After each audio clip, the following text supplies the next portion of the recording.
Namaste. Welcome to the beginning of another live Sangha. I trust that you feel welcome here because you certainly are.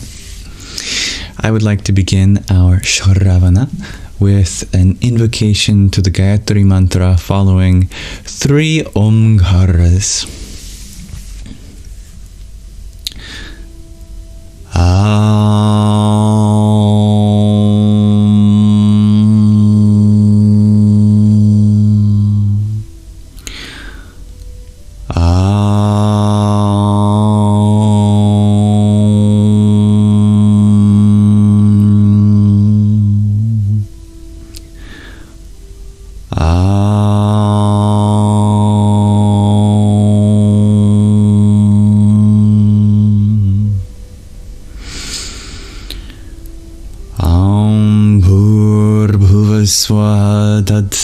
Viturvarenyam bhargo devasya dhimahi dhiyo yonah prachodayat.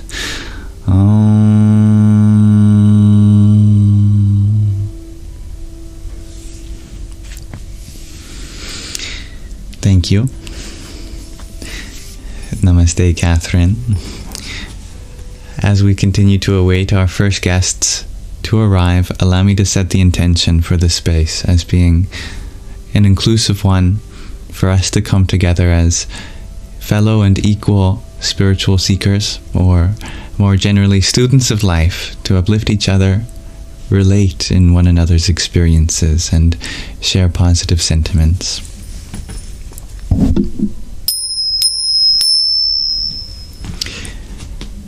Hello, dear Jasmine.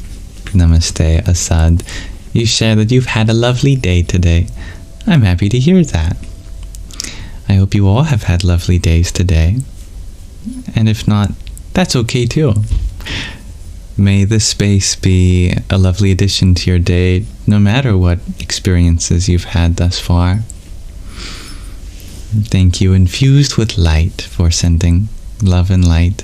I hope to reflect all that love and light back on you all. So welcome. I'm happy to be here. May I be of service to you. It is an honor to be able to host a space for us to continue to explore profound or subtle truths, as well as just to connect in this journey of life. Namaste, dear Sarah. Namaskar, dear Ragnhildar. And thank you, dear James, for asking. Of course you can. Will I ever get back to doing the science rap videos? I don't have any plans for it at this time, but I'm happy that you like them and see the possibility for more content like that in the future. Thank you, Codeman, for the heart me that you sent to. Hari Om Tat Sat. Hello, dear Anna. Namaste, dear Georgia. Thank you, dear James. May all that is made possible through me be a reflection of the possibilities that exist for everyone. If you like anything I do, I hope you know that it is not something unique to me. It is something that everyone is capable of in some capacity. Dear Sarah, you share you have no idea what's happening, but you join the live every day and it brings peace to you. Perfect. That's exactly how I want you. Mystified. Namaste, ASFD. And thank you, dear John Simon, for the heart me that you sent. Om Dum Durgaye Namaha.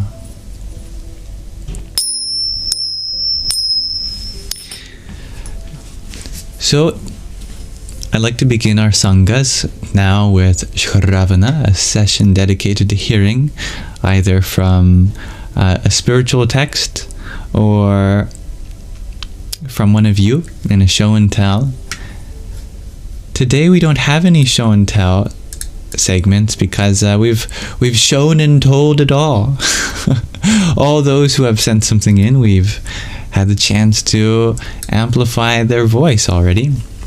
So this is just a reminder that if you did have anything that you wanted to show and tell, please check out the Google form in the link tree in my bio called Show and Tell Application Form, where you can drop off images, videos, audio files, PDFs. Basically, I'm interested in sharing something that's important to you, whether it be an image of a sunset or of a cute puppy, whether it be a poem or a little song that you wrote, something that you crocheted. I am happy to use a spot in our space to amplify something special to you. Thank you, dear Indigo, for your heartbeat.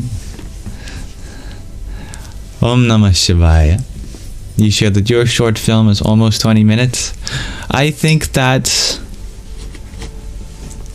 a little more than the amount of time I would like to dedicate to show and tell. But for you, dear Indigo, I would be happy to make an exception. So please feel free to send it or send a link to it, and I'll happily consider it. Hello, dear Angel. I am doing well. Thank you for asking. How are you?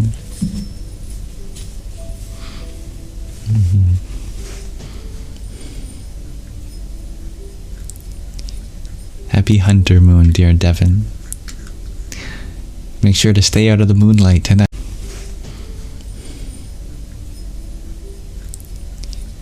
Happy Hunter Moon, dear Devon. Make sure to stay out of the moonlight tonight. There. I hope my connection is back now. If it has returned, do let me know. I think I spoke of the moon, then not the right light. I am back, okay. Yes, happy Hunter Moon. You are painting, dear Angel. What a lovely pastime. Thank you, Indigo, for your TGIF. Is it Friday already? I haven't been keeping track of the weekday. Not yet, for me at least. I'm still in Thursday. You are in the future. Tell me, do they have flying cars yet? In Friday? Thank you. Hare Krishna. Good evening, dear Lani.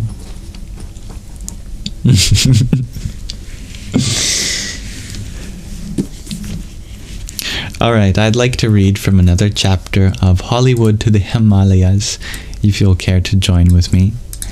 This is a wonderful book about a journey of this American woman, from a little bit about her childhood, going through some abuse and having some struggles with her mental health, even up until her adulthood because of that, and marrying, getting a degree in psychology, and then kind of letting all of that go when she just bathes in this mystical river in India, and then her life gradually and spontaneously transforms into one of spiritual service.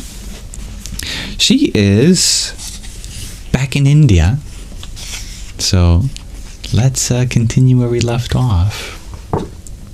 Yeah. Hello, dear Leela. I am well, thank you. I'm so happy that her story so far has been relatable to you all. Welcome, Maid of Gold. Alright, my attention will be on all of you as we finish this chapter for now. Allow me to read to you.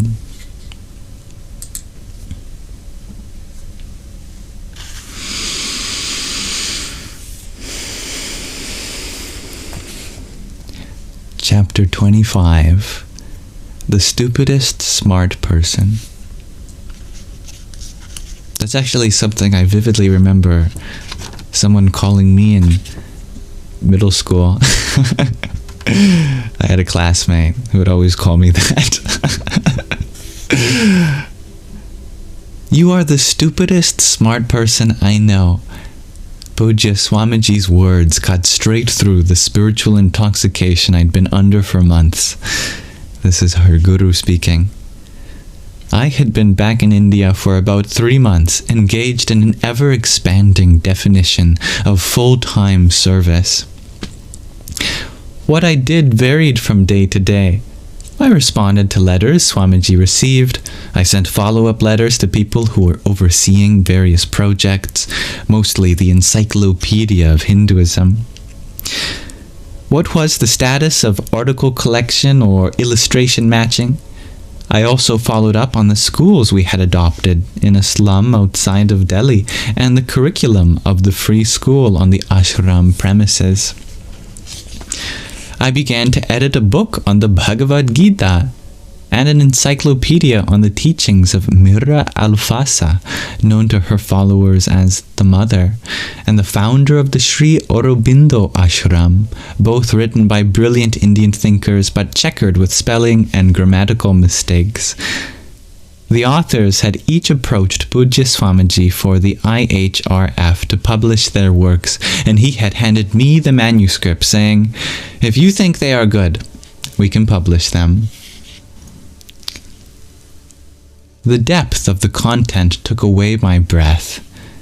As I read them page by page, I'd stop and let my tears flow. Every page had a plethora of spelling, grammatical, and stylistic errors. "Just fix them," Swamiji said, as though each book was a one-page memo and not 1,000 pages of dense text. "And then we'll publish them."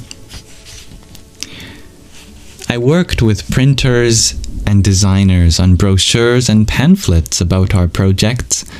The schools, the free medical clinic, the environmental, ecological, and animal protection programs. They should be informing and inspiring, just pictures and details of the work. Should people be inspired to donate, they would. Should they simply be inspired to say a prayer for the children or the hospital patients or the cows wandering along the road, that was fine too.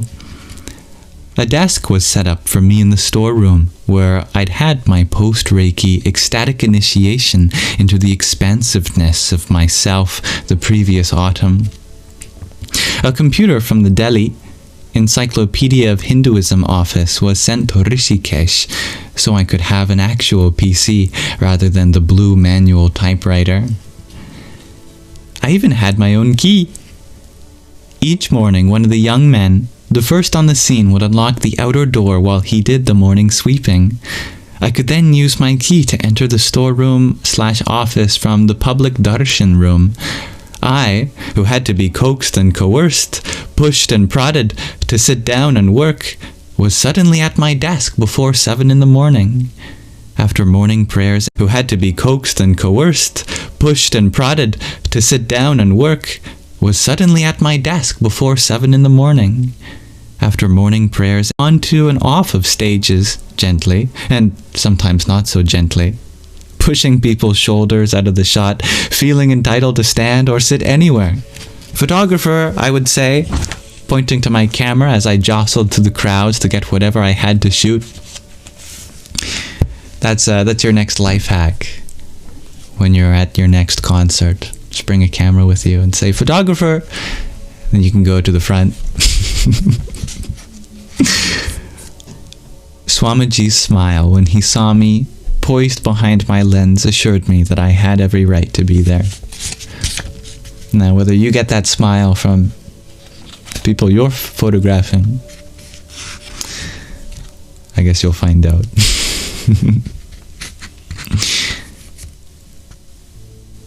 I managed the photo processing and album production too, spending dozens of hours on the floor of my new office, arranging Kodak prints into albums for each event, one for us to keep at the ashram and separate albums for each of the government officials and dignitaries who had participated. The lack of global relevance of my work never occurred to me, nor would it have bothered me if it had. I wasn't there to be globally relevant. I was there because it was home. I held Swamiji's comment about me teaching and touching millions in a corner of my mind that I rarely visited. It didn't matter. If I did end up doing something like that, well, great. If I spend the rest of my life typing his letters, coordinating schools for slum children, and taking and arranging photographs, that was more than enough. The sheer rightness of where I was made everything else right too. Each morning I woke up and knew I was home. People asked, and still ask, wasn't the transition difficult? Do you miss Western life and its comforts? I'd respond, imagine that you have size 8 feet, and your whole life people have told you that you have size 5 feet. They were not being deceptive. They really believed your feet were size 5. So you've always worn size 5 shoes. They were uncomfortable, and you developed blisters and corns, but you thought shoes were supposed to feel like that. And whenever you mentioned it to someone, they assured you that, yes, shoes always feel tight. Then, one day, someone slips your foot into a size 8 shoe. Ah, you say, so that's what shoes feel like. Yet, people continue to ask, how did you adapt to wearing a size 8 shoe? Do you miss the way that your size 5 shoes felt? Of course not. Coming back to India felt like slipping my size 8 foot onto a size 8 shoe. I awoke each morning before the prayers and, just as little children run into their parents' bed, slipping my size 8 foot onto a size 8 shoe. I awoke each morning before the prayers and, just as little children run into their parents' bed. I think it has returned now. My internet.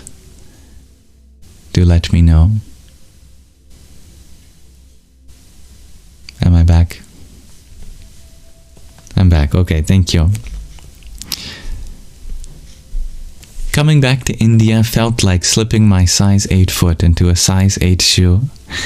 I awoke each morning before the prayers and, just as little children run into their parents' bed, cuddle under the covers and lie in mom's arms before starting their day, I rush down to Ganga, the holy river. The habit has stayed with me. Good morning, Ma. I breathe into the wind as it whips off the Himalayas and onto her ceaselessly flowing waters.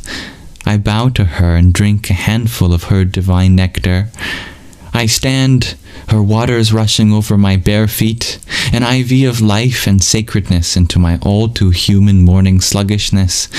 I join my palms in prayers as the sun, rising over the Himalayas, begins to reflect off her boundless waters. Thank you, Ma.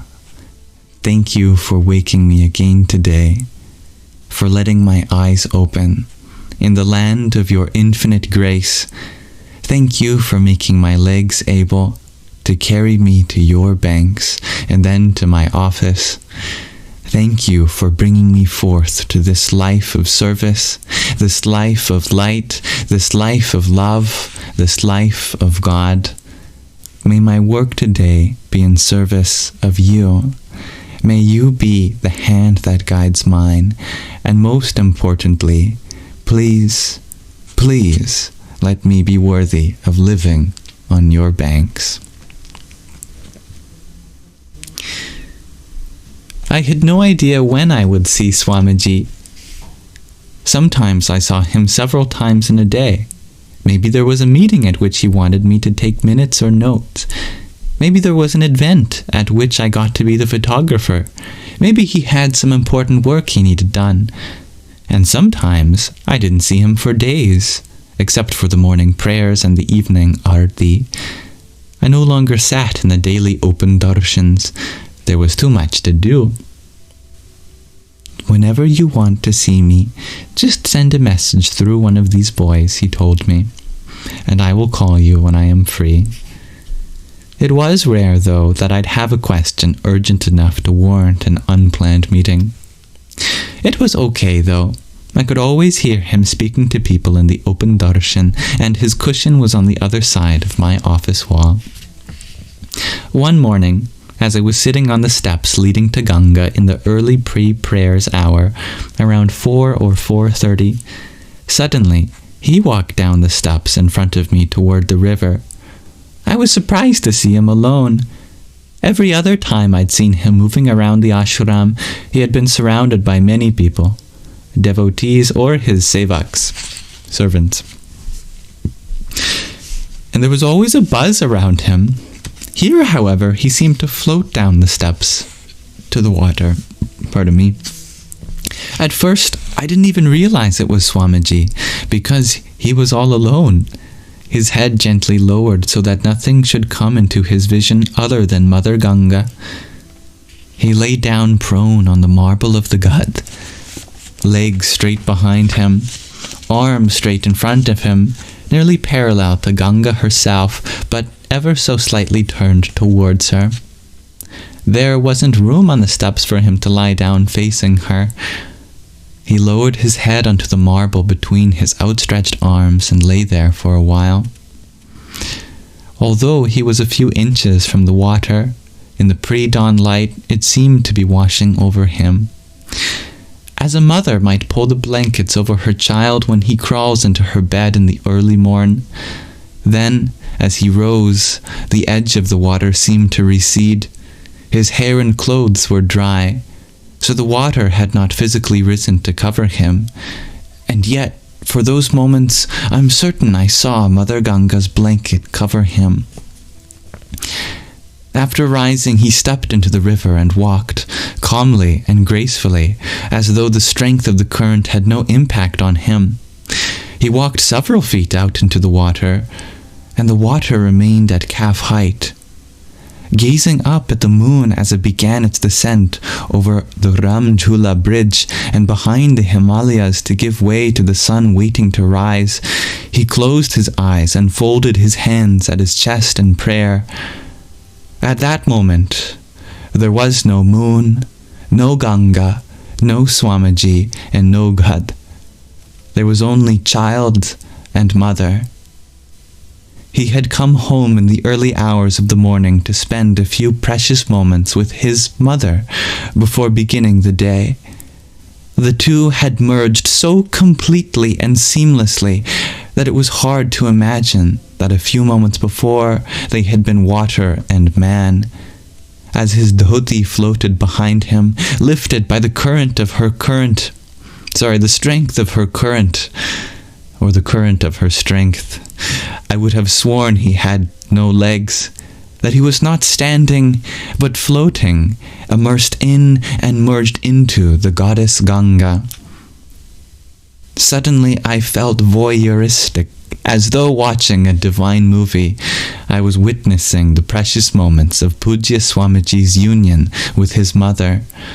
Slowly and reluctantly, I turned toward the shadows and left, and his eyes were still closed.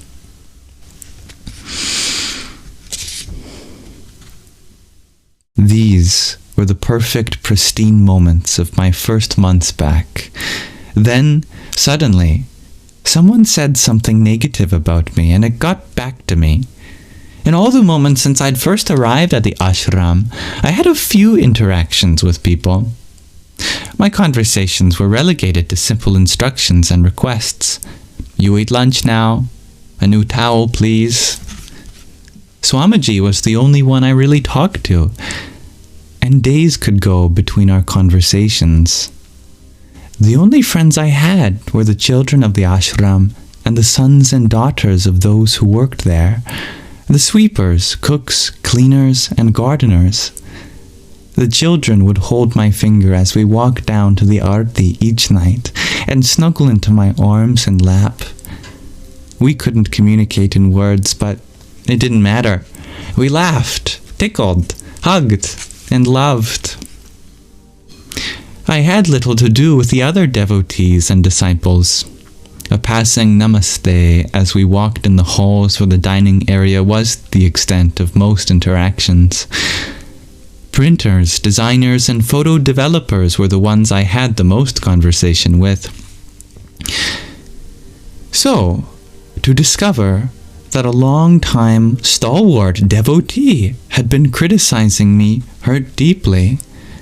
She criticized not my words or actions, but my very presence. Why was I here? She wanted to know. Who was I? And what did I want with Swamiji? I didn't know anything about India or Indian culture and therefore couldn't possibly be of any real help.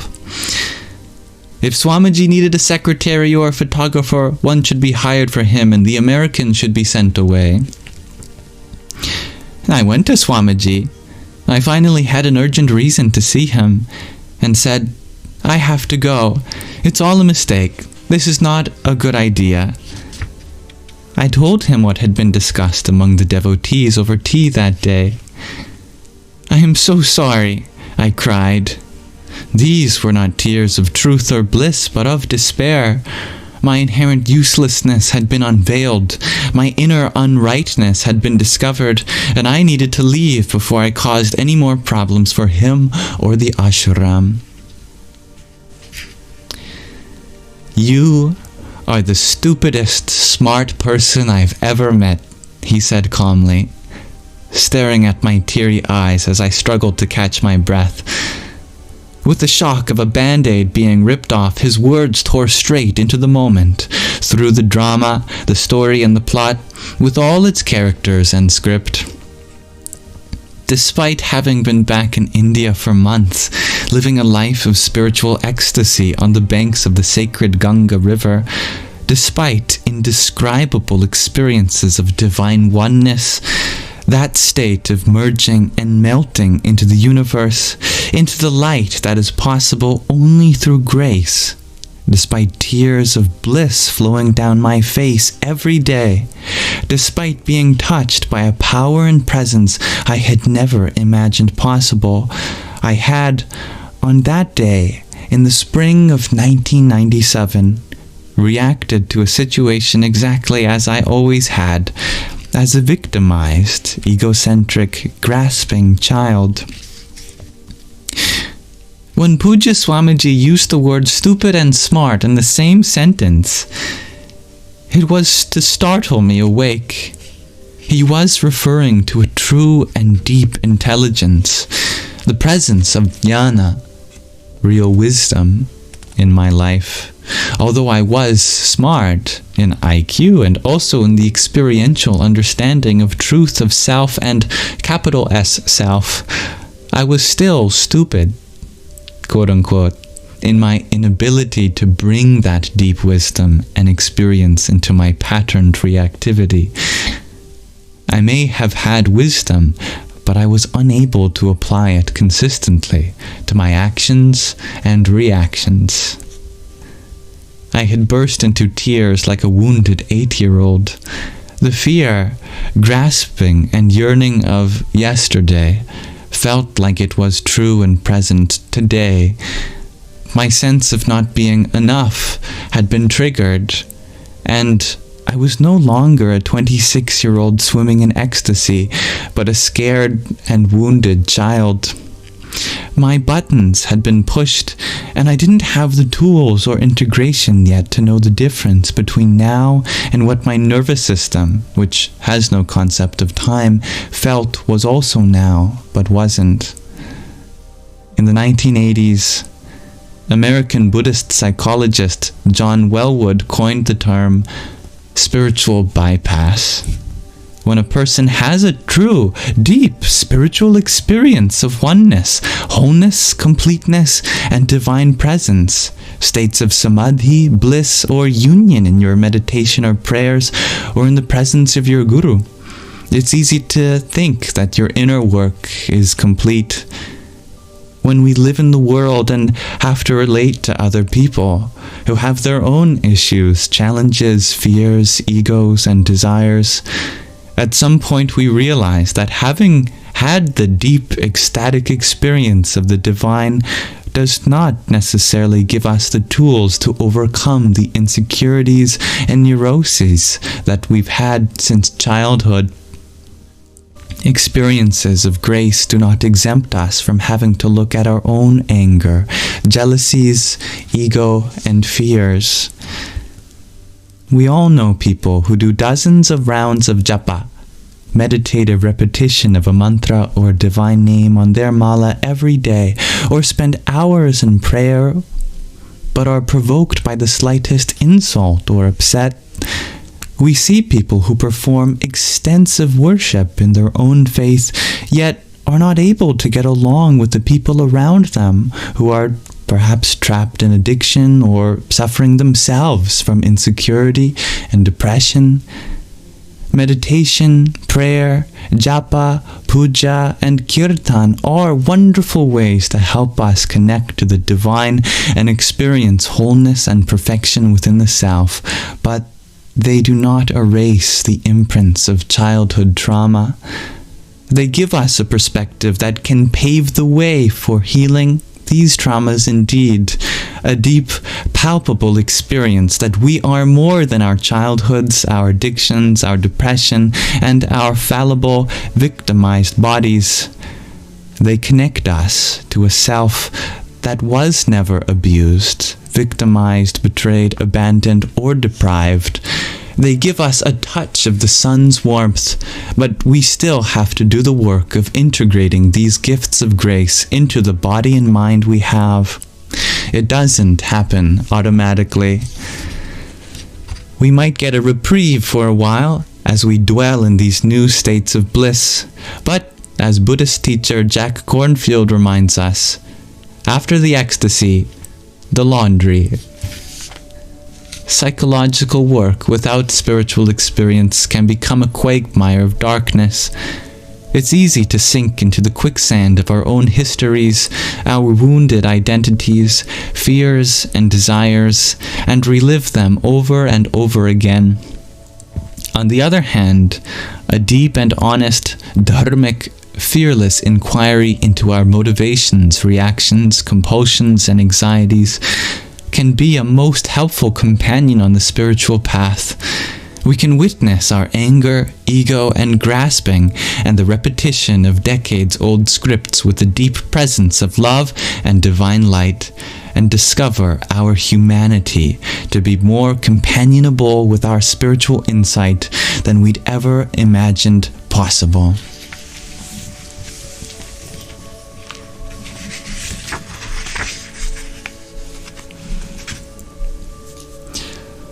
Om Aing Saraswatyai Namaha.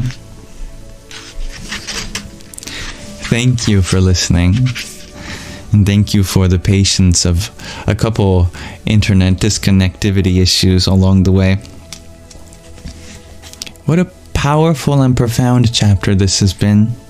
We'll pause reading there for now, but we can continue to reflect on how even though one may have found the truth that they've longed for in the eternal journey, they still have yet to pull down aspects of those truths into applicable forms for us to carry our way as effortlessly as possible through the reality that human life is. Let us be inspired of all the work that we have to do still, and know that that's all part of the process too.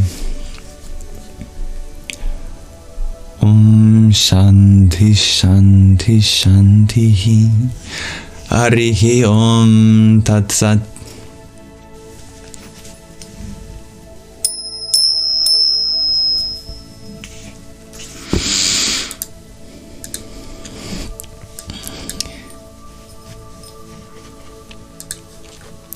So, that concludes our Shravana section. Thank you for participating. My attention will be back on you fully and wholly. Allow us to transition to our Manana section.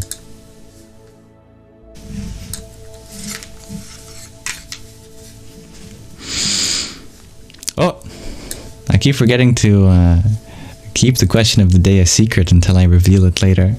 If you saw it, you're welcome to think about it. I'll introduce it again in just a moment. But before then, allow me to thank those who sent a gift while we read, which is never expected, but deeply appreciated. And hello to everyone who joined while we were reading as well. Hello, dear Mariham. Hello, Marty. Let's see. Dear Angel, thank you for the heart me, the team bracelet, and cheer you up that you sent as we began reading. Om Namo Gangaye.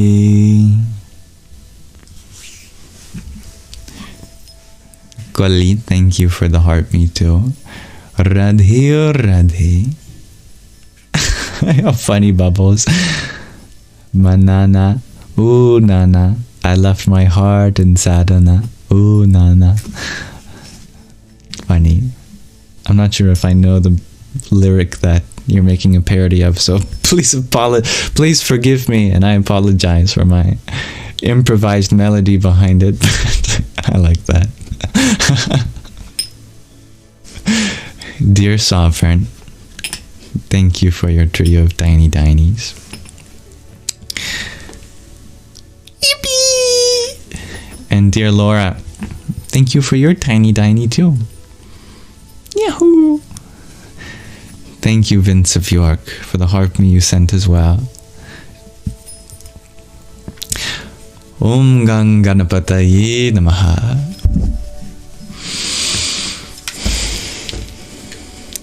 I believe, not to reveal your exact location, dear Vince, but our story is taking place very near to where your story is taking place.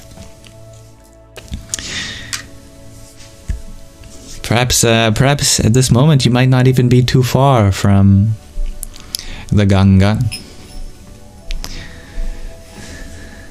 Thank you, dear Paige, for the subscription too. A 5-month subscription, I see. I didn't even know that you could subscribe in advance. I have to stay here then, don't I? I'm not allowed to disappear on you for the next 5 months, at least. Well, in this time I vow to continue to work on myself so that I can continue to make this space as one which is able to bring out the potential in all of us to rise higher and higher on the spiritual path. Om Bhram Bhairvaya Namo Namaha. And Lily, I see that you also received a subscription from Paige. Thank you. It's very kind of you. I hope to be of service to you, dear Paige. Radhe, Radhe. It's Havana. The song Havana. Yes. Now I think I know what song that was. We can really open our Sangha up to discuss whatever's on our hearts and minds. Rianan, you thank whoever sent you a subscription.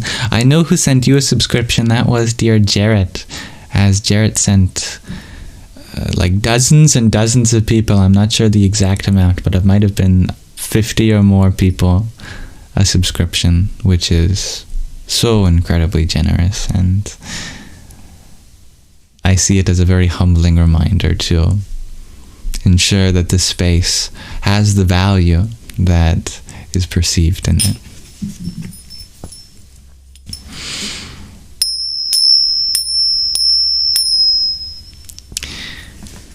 I have a question for all of you.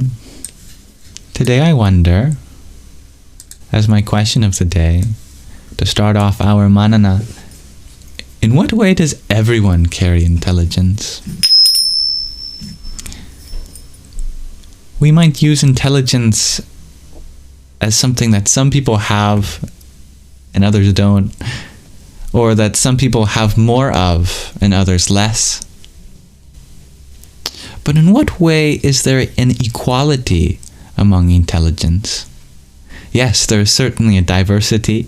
Many people are very gifted in some areas and other people in different areas. But in what way does everyone carry intelligence? Dear Michelle, you share in their hearts, perhaps. I like that a lot. Yeah, there is a lot of intelligence in our emotional heart, our spiritual heart. The subtle organ of understanding one another with compassion. Scott, you share the intelligence of knowing to breathe. That's a good one. I'm very grateful that I have that. I'm not sure how long I'd survive if I didn't have that.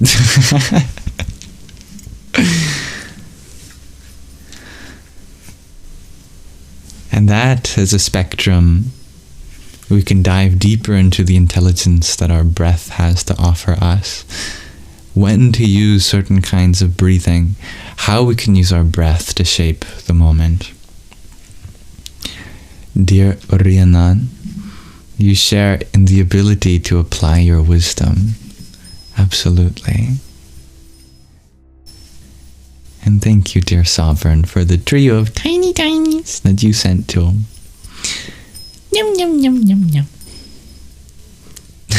Dear Bubbles, you share that everyone is carrying out their role impeccably, even if they don't know it. I love that. Thank you, Bubbles. Ashley, you share in enjoying food. I am so curious in what way you mean that. I am sure there is a lot of intelligence in the enjoyment of food. But if you could unbox that for us, I'd love to explore that more. John James, you share in their parasympathetic nervous system. Absolutely. The part of our nervous system that we can take voluntary guidance of to direct our energies to resting, digesting, healing, etc.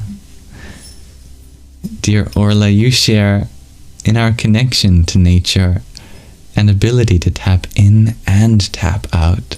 That choice is intelligent. Oh, what a refined perspective that is, dear Orla. Thank you. Dear Angel, you share that you think specified intelligence comes out in different areas of life for everyone individually. I think you're right.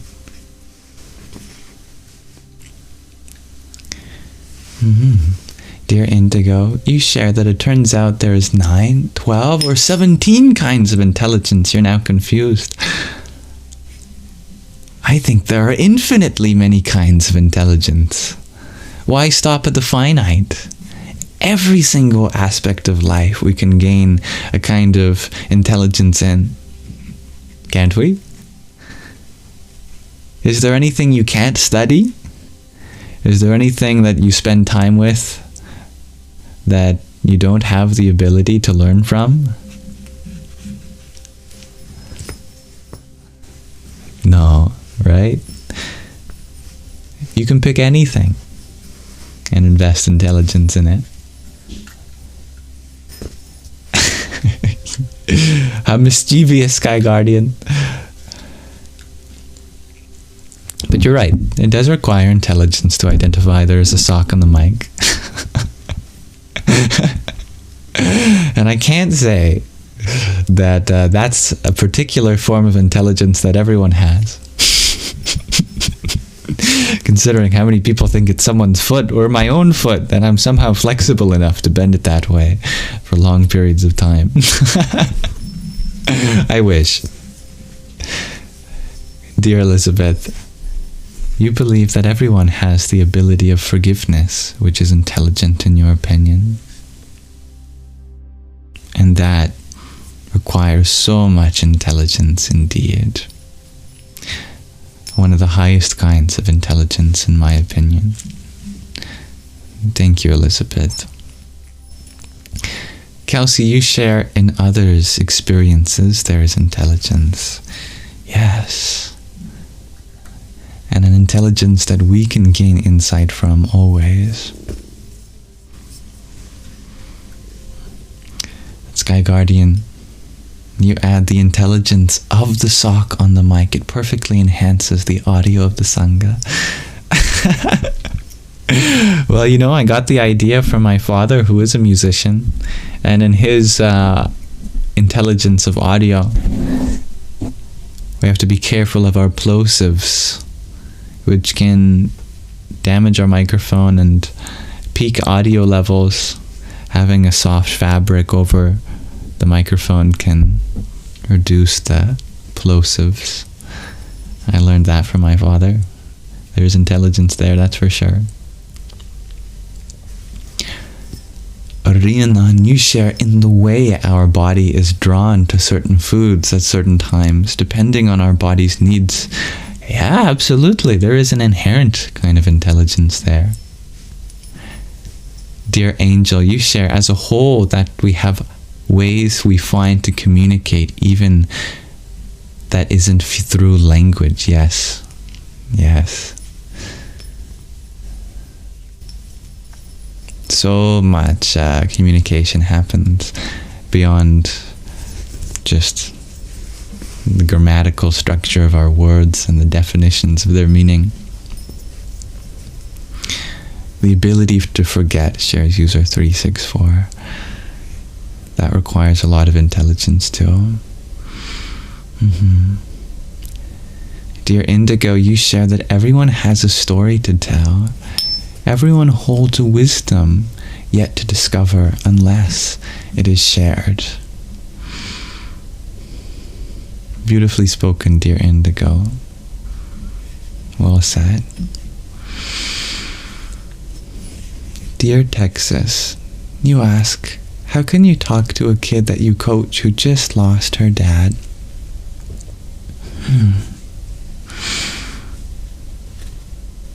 It's beautiful that you are thinking of this. My best wishes to this kid. If they need to take a break from what you're coaching them in, that is completely understandable too. So, of course, what we can do is lessen the emotional load, you know. Otherwise, it can be a great redirection of their awareness into something meaningful, maybe something that they had shared with their dad. I know that a lot of people go into sports out of a connection with their father, so perhaps that could be a way of continuing to feel connected with their father.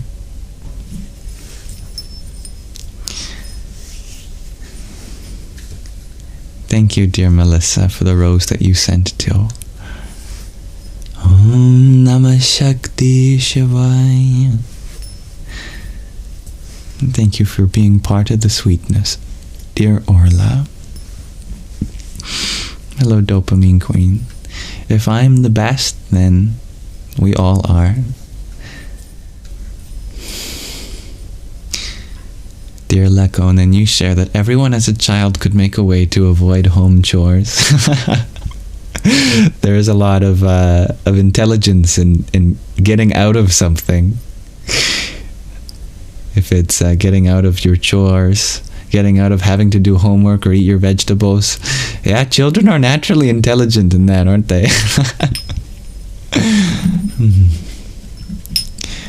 Dear Indigo, you share that everyone is a walking, unopened book.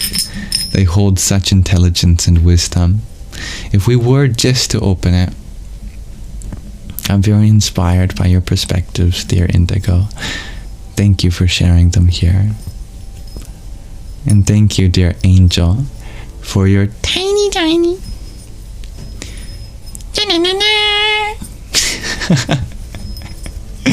and thank you, user RC, for your baby hippo too. Radhe Radhe. Wristbreaker, you share the quote, being cunning in tendon and nerve. I like that. I've never heard that before. Dear Sky Guardian, you share that the fact that the Bhagavad Gita has given to all to know the truth means Ishvara has endowed all. Wow. Wow, that's beautiful, Sky Guardian.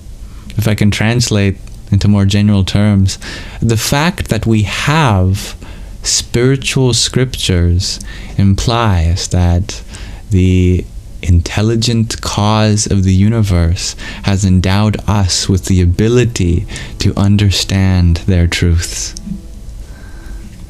How beautiful is that? I love that so much, Sky Guardian.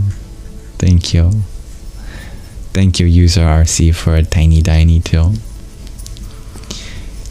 Yahoo! Hello, dear Haley. And always happy to have you here, Brave Bella. And Indigo, you add, maybe it's the way people are open-minded and empathetic that shows their intelligence.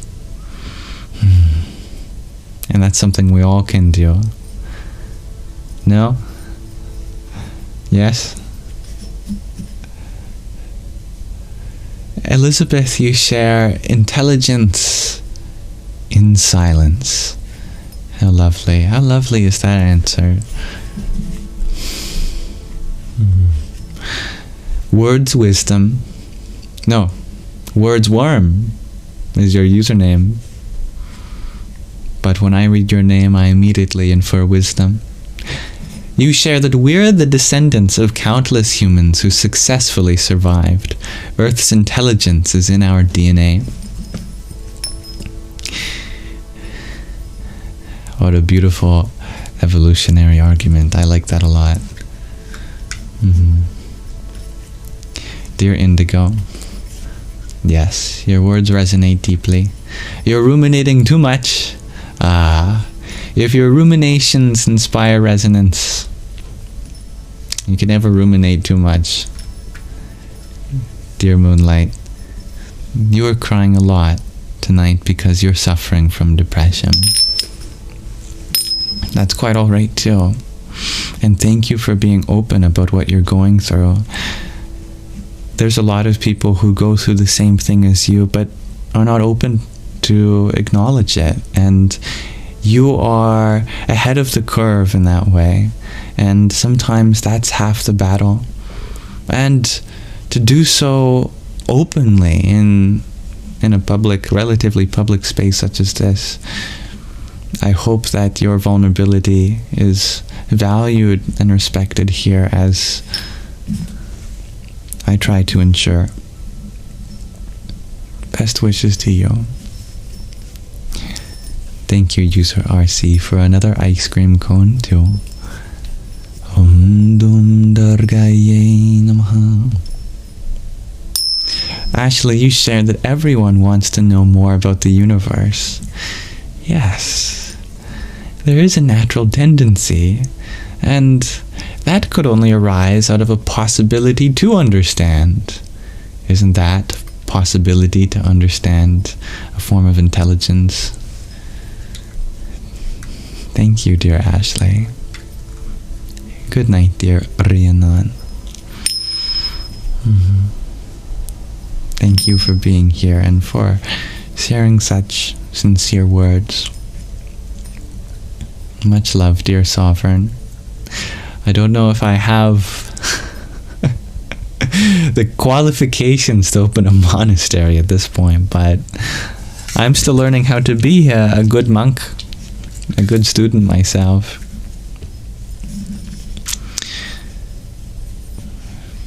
I should at least one day take residence in a monastery or an ashram of some sort so that I can continue learning myself. G to Infinity, you share that each person's DNA holds the key code to life, and technology is figuring out a way to store terabytes of data. Isn't that amazing? Now finally today, we are able to store a terabyte of data in something we can fit in our palm. Only a few decades ago, just a few kilobytes of data would take a whole room full of servers and tapes. But our DNA has been holding terabytes of data at the molecular level for billions of years. We're finally catching up, aren't we? And we're still orders of magnitude above that level. How intelligent is our nature? Lakonen, you shared to open a wine bottle cork without an opener. Some things just need to be done no matter what. Yes, finding ways to circumvent the limitations we have. That is kind of the definition of intelligence. I am sorry to hear that you feel as though your life is falling apart, dear Moonlight. And sometimes it has to, in order to discover that part which can never fall. That higher self, that stable, centered, whole spirit which can never break. But the layers around it can certainly break open, revealing our true self within. And from there we can build a stronger foundation for the next adventure and journey in our life. And I'm so grateful to see all of the support in chat rendered your way. Good morning, dear Michelle. Maggie, you point to the intelligence of the body and mind to protect itself. That is innate. Good evening, dear Lucia.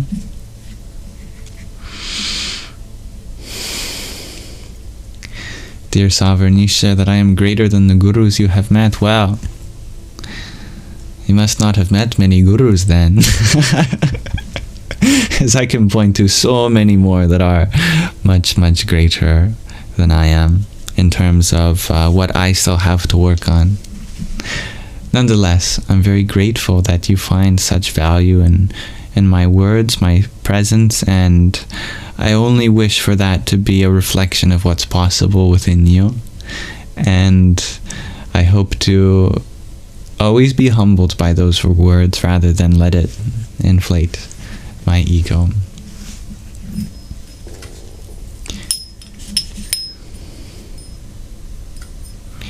Thank you for your well wishes on my future adventures, dear Orla. Thank you for finding goodness in my vibration, dear Mandra.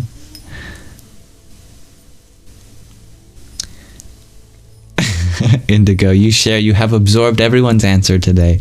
It is now saved. Wee woo, wee woo. That's the saving sound, the universal sound of saving. I'm so grateful that we get a chance to share something that we've experienced and learn from the experiences of others together. I'm so grateful that you feel safe and loved here, dear Moonlight. That is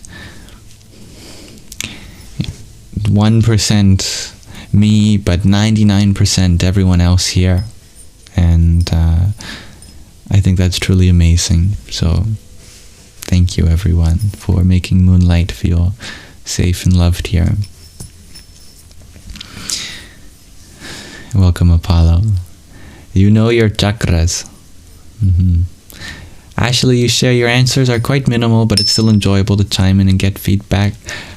Oh, your answers might appear small, but much like the TARDIS, they're a lot bigger on the inside. You ever look at a tree,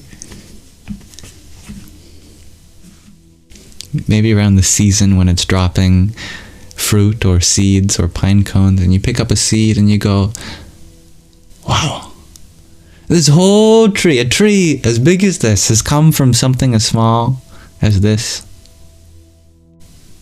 that in the seed was all the intelligence necessary to produce this.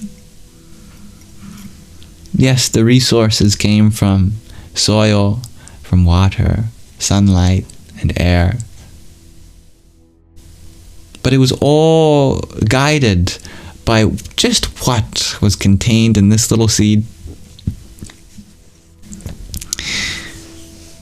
Your answers are like that, dear Ashley. There's a beautiful power in taking so much vast experience and wisdom and compacting it into just a little seed. And once planted in the fertile soil of each other's minds, through nourishment, through water of love, light of compassion, and the air of patience, that seed may grow into a very, very, very maximal answer.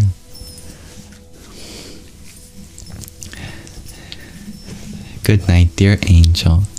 May you have sweet dreams and a peaceful tomorrow.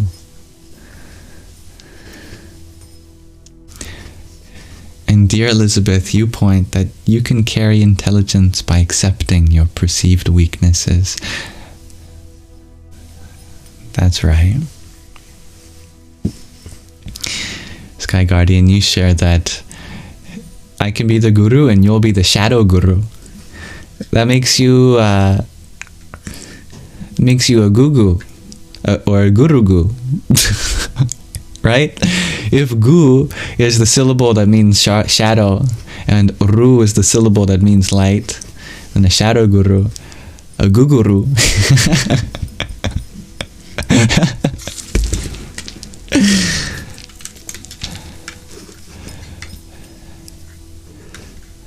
Sky Guardian, you had mentioned something indirectly the other day about your desire to teach, and I hadn't forgotten that. When someone was making allegations about me, and you had shared that existed for me, you had mentioned that was one of the reasons that you were afraid to do any teaching yourself. And I thought about what you said, and it didn't occur until later that behind that point of connection with what I was going through was a desire to teach within you. And I've been thinking about that lately, and I really would love to see that as a possibility manifested for you, because I know how much experience is in you. And thank you, Angel, for another tiny.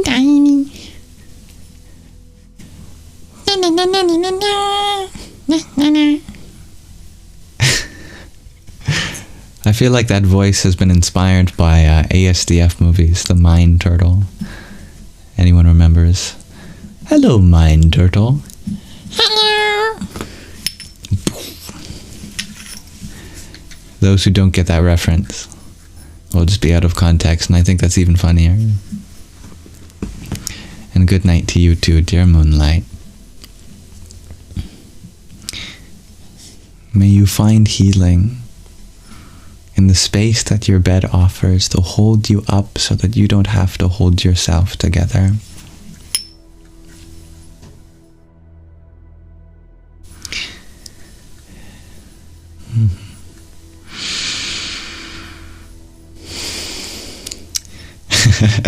Happy you enjoyed the connection between the mustard seed parabel, to Doctor Who's TARDIS.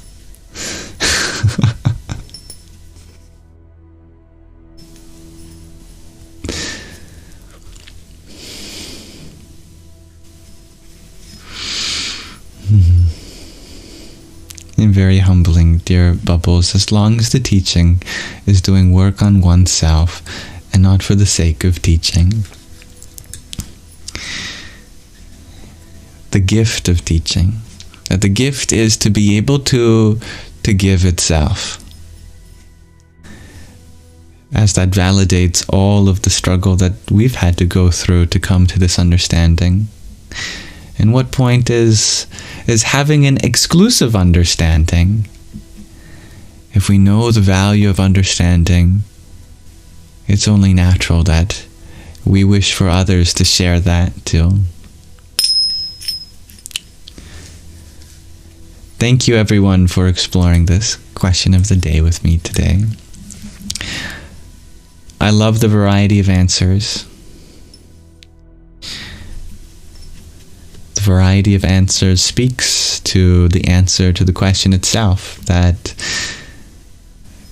naturally we are able to find intelligence in diverse ways, though having an equal depth of experience, just distributed in different ways. I will add to that there is a kind of natural intelligence in our nature, in our biology. If you had a scientist, and the scientist proclaimed that he had invented this device that was able to transform bagels, cream cheese, water, spaghetti, fruit, nuts into a human being, you'd think that scientist must be very intelligent.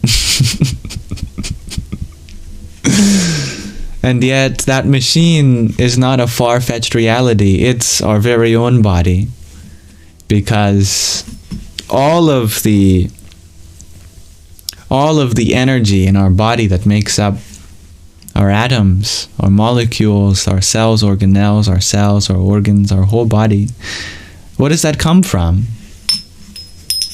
It has come from bagels, cream cheese, spaghetti, nuts, fruit, milk, water. And somehow in this system there is a metabolic process through enzymes encoded by our DNA that takes all of that, breaks it down, and rearranges it into muscle, into bone, into liver tissue, into blood, into the fluid that can create life, into brain matter, etc. And not randomly so, but in the right order and structure to ideally make a cohesive whole. When everything is working properly, at ease, when the machine is well oiled, well lubricated, and all of the parts have been taken care of. And the most miraculous thing about all that is that it's a machine that produces itself as the product. A factory whose product is itself. Now that is quite remarkable, isn't it?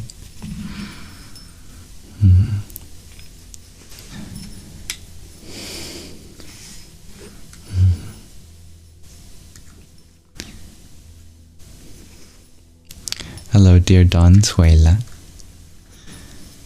And I hope that answers your inquiry of what my answer is on the question of the day, dear Indigo.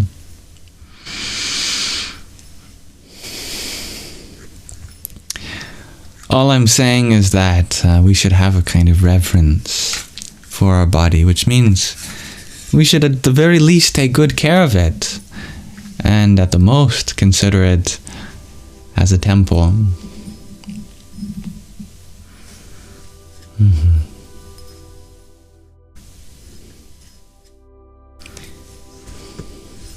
Thank you for your baby ghost, dear Hybrid Jen. Om Dum Durgaye Namaha. Thank you for sending your love, Dansuela.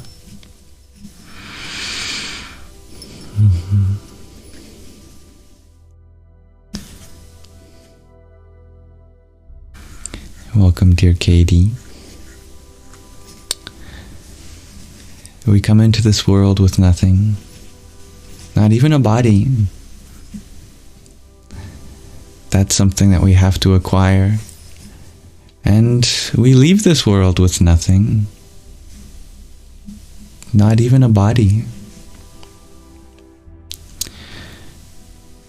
Therefore, all that which we do come across, including a body, is a sacred resource to take very good care of, because we won't have it forever. At some point, our lease on life ends, and all that remains is what we give, not what we receive.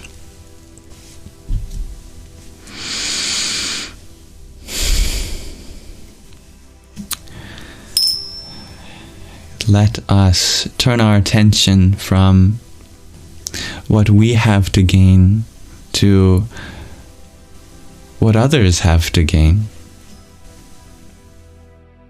May we leave this world in a more beautiful state than the one we found it in. That is the Mother Earth's investment of us.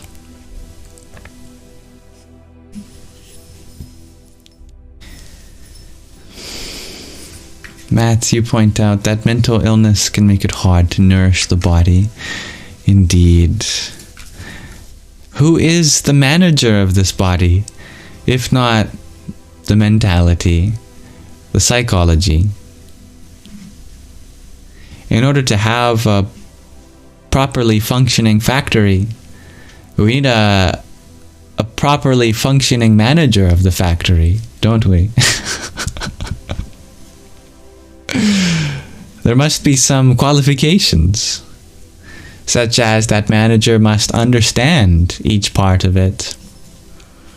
That manager must not overwork any component. There must be a kind of equality of care and attention given to each part. And there must be purpose and meaning behind the results that it creates.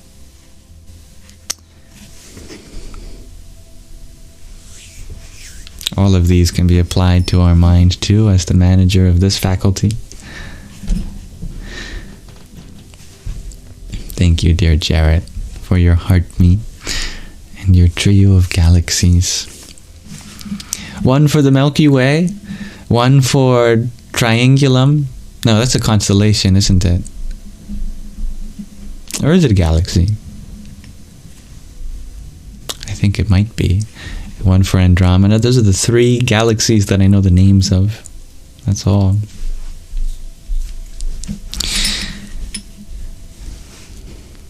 Even though you have already given so many generous tokens of appreciation, dear Jared, it is still a surprise to see such an expression of gratitude, and I am so grateful for you too. And many others are also. Last night, one of our members, dear Gina, sent me a message saying, "Wow, I'm so happy to have a subscription. Do you know who sent me one?" And I said, "Indeed." It was none other than dear Jarrett. And she said something very beautiful. She said, "Jarrett is his name. Wow, I will keep that name in my prayers, and I will pray for him and his family. Please let Jarrett know how grateful I am." So I am passing on the message. I've had to do a little paraphrasing since English isn't her native language, but yeah. Please know that it really touched Gina. I am not sure myself what it means to have a subscription here. Of course, I know what it means to host the space. Well, I'm still learning what that means too. But on your side, the meaning that you find is something that inspires me to continue to put value into this space. So, thank you for giving me yet another reason to allow this space as one which should include everyone equally and openly, so that we may continue to learn from each other and discover what's possible within our shared existence. Thank you.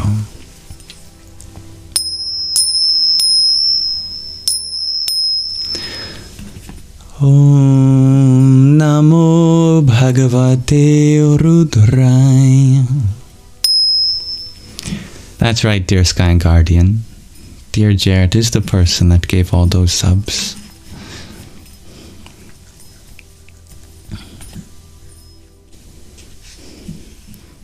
And welcome back, dear Saturnus. Nice to have you here too. And it's quite alright that you've been taking a break from TikTok. Social media in general is not always the healthiest place to be. So I'm happy you're taking care of yourself in that way.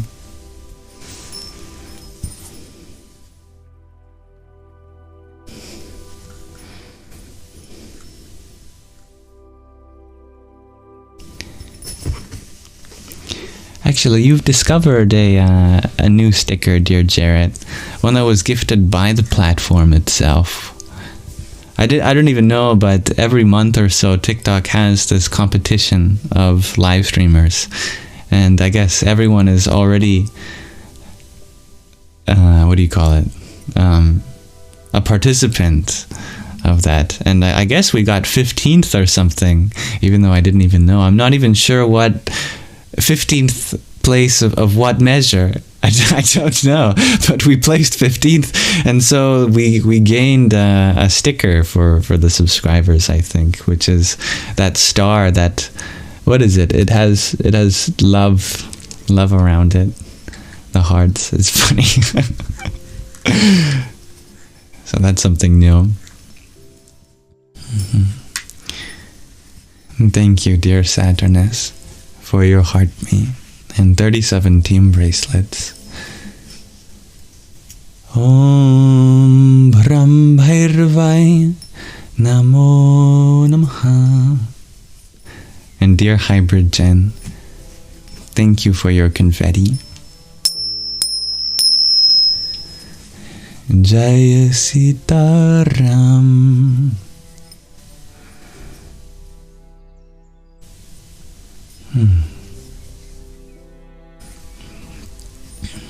Yeah, I see the value in that too, dear Mats. There is tremendous value in having mentorship, especially learning to manage emotions. I almost said imagine emotions, but I suppose that is a part of emotional management. It does require to exercise our faculty of imagination. One of the emotional management mentors in my life, a therapist, they inspired in me the ability to imagine your emotions as little people that have their own voice and they're a part of your system. It can be difficult if we feel like we are exclusively one thing. Now, of course, we're all one, yes, but we are all one together as made up of many moving parts, and that includes this body, this mind. There are many parts of this system too. So imagining them as having their own voice, voicing their own concerns, maybe even in contradiction to another part of you that's voicing theirs, it could make you feel less stressed of having to have a cohesive identity, but rather a more formless one that flows contextually. And each part of you is equally valuable and has its own place to express itself. It can be a great tool, as it has served me.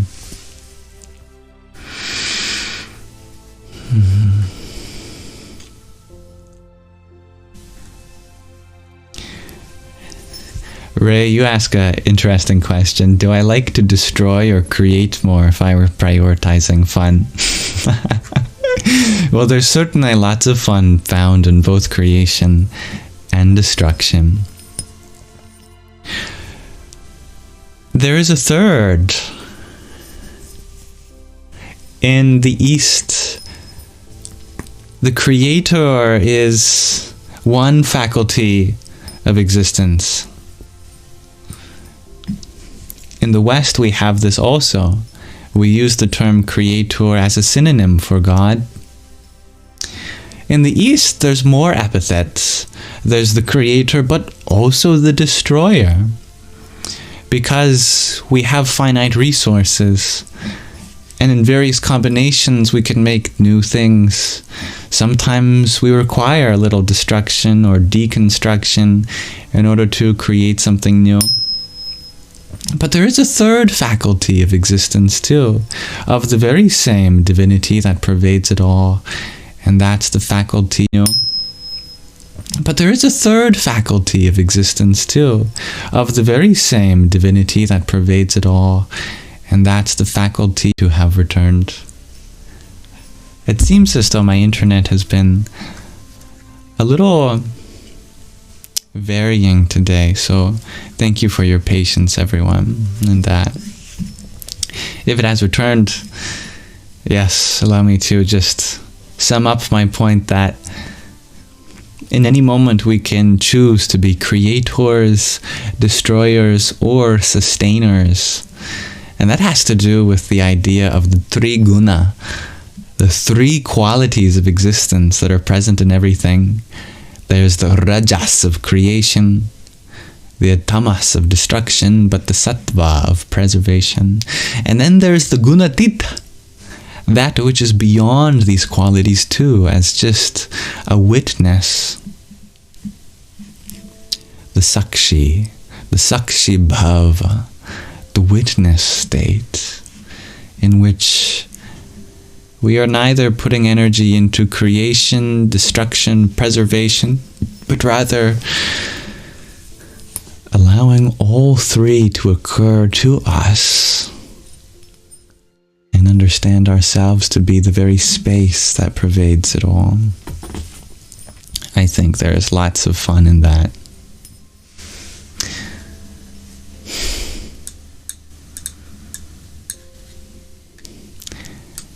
Thank you, dear Jarrett, for sending another wave of subscriptions to many guests here and outside the space.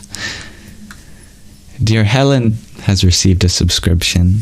Dear Joshua, dear Chantal, Chris, Red Ben, Cindy Knight, The Bible Time, Ezrael Jacob, Sandy Howard, Rocky, Eggeline, I'm not sure if I'm pronouncing their name in a way that can be improved. Nume, $4 symbols, Aggie, Apple user 768, Loki, ellipses, which is the triple dots, Peter, U, the letter U, with a heart and a triangle, and Ray Angel. You know, months ago, Jarrett, you said that it was your goal for everyone here to have a subscription. You know, I thought you were joking. Now I'm wondering if you are joking.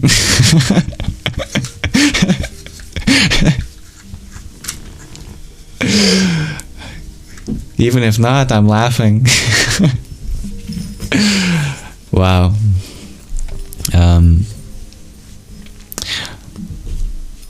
I really hope that you are in a financially stable situation at this moment, because I certainly do not wish for you to deprive yourself of anything necessary at this moment. I worry about that, so please affirm me.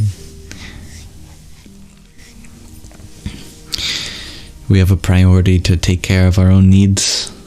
If we can't do that, how will we be able to take care of others? But if that's the case, then I'm very inspired by the service that you provide others. as an extension of all the love in your heart. You are a role model to me. Thank you. Dharyambakam yajamahe sugandhim pushti vardhanam urvarukam iva bandhanan mrityor mukshiya mamritat.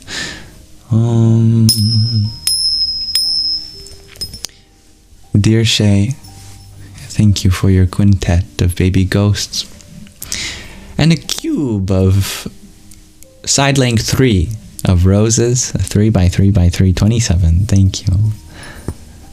Ram. Thank you for your positive vibes and prayers and love, dear Shay. And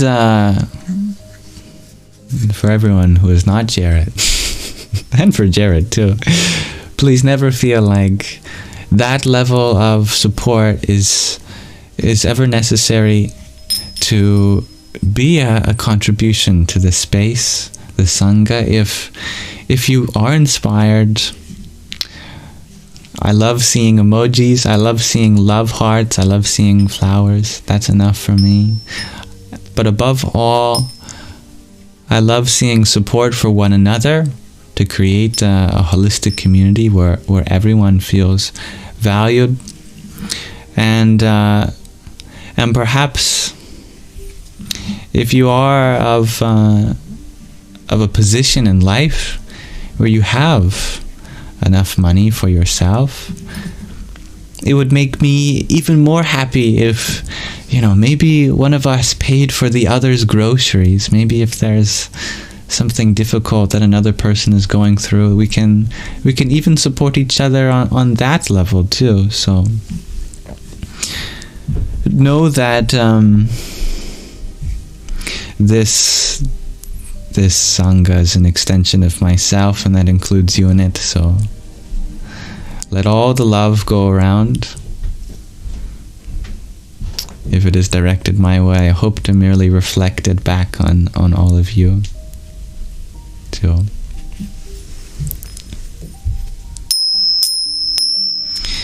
But the biggest thing that one can do to support this community is to continue to work on yourself, because the greatest thing you could offer this space is a stronger, wiser version of you, one with more love, more patience, more compassion.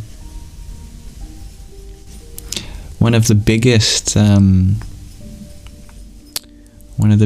signs, I think, of a healthy Sangha is accounts from Sangis of personal transformation. That is the affirmation you can give others that transformation is possible here. And to ensure that for others means discovering that within yourself.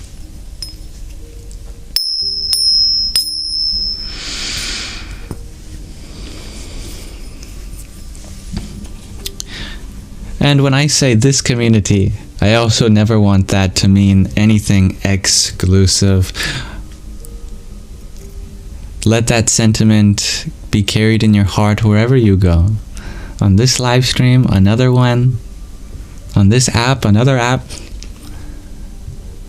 On the internet, in your personal life, wherever you go, may that be your community that inspires the same. And may no one be left out.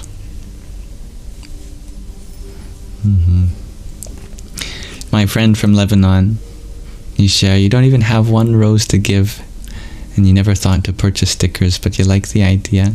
And then I see you sent 3 roses in chat. Thank you for your trio of roses, my friend from Lebanon. Mashallah. That's enough.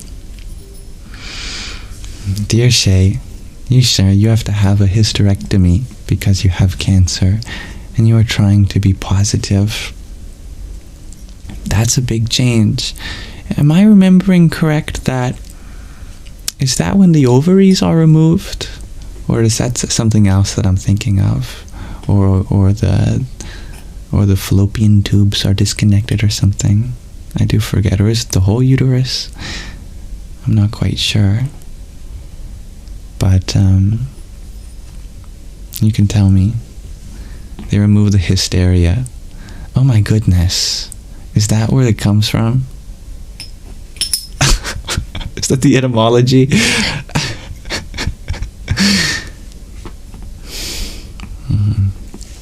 That is a challenging thing to happen because, of course, it's very much tied to one's biological identity. It's the whole kit and caboodle usually. I see. Yeah, maybe it depends. I imagine it can depend. I think that's something that my mother and her doctor have been considering for a while too. Without going into too much detail of her health problems. But I can only begin to imagine how your identity as a woman, as a mother, as someone who has the faculties that could be used to create life, being removed, that of course changes a lot of things physically. You will certainly feel different because so many hormones are related to that organ and those organs around. But also psychologically, the nature of how we understand ourselves changes. If it happens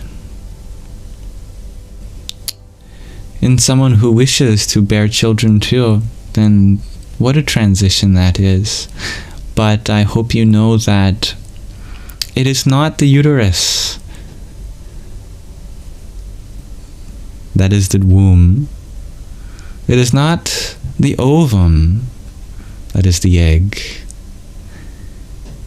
It is not the ovaries which provide a safe place, a nest for them. Your ability to bring life into this world is a spiritual power, not a biological capability. Physical birth is just one way that we bring life into this world, but there are so many other ways. And I don't just mean having a pet or adopting. I mean spiritually, energetically, we bring a whole different kind of life into this world if we direct our energies in that way. No one is separate from the ability to be a mother, even if you don't have the biological capabilities, because motherhood and femininity is not about the physicality. It is about the spirituality. That is made possible through Shakti, through the energetic process of creation, preservation, dissolution. This we can do in many, many, many more ways than one.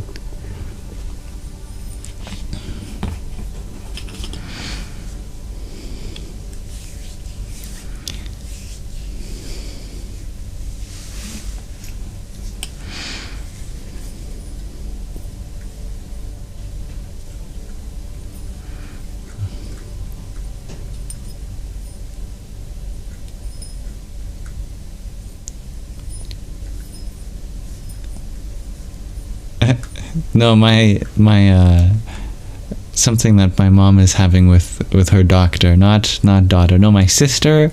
It's not a question of hysterectomy for her. Thankfully. Yes, to affirm.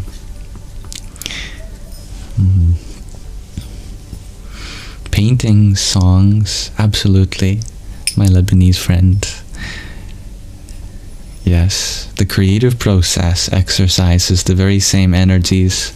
That's why the Svadhisthana chakra, which is centered near our organs of procreation, are also activated by creative processes.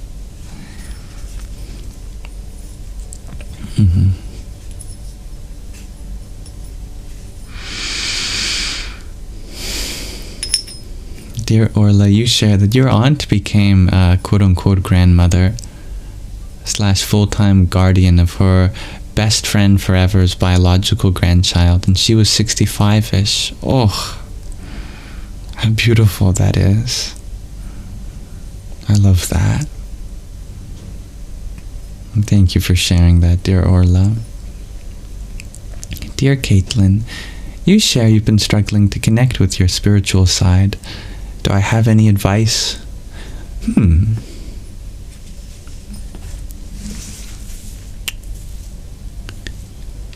I think if connecting to our spiritual side happened without struggle, we wouldn't have a spiritual side.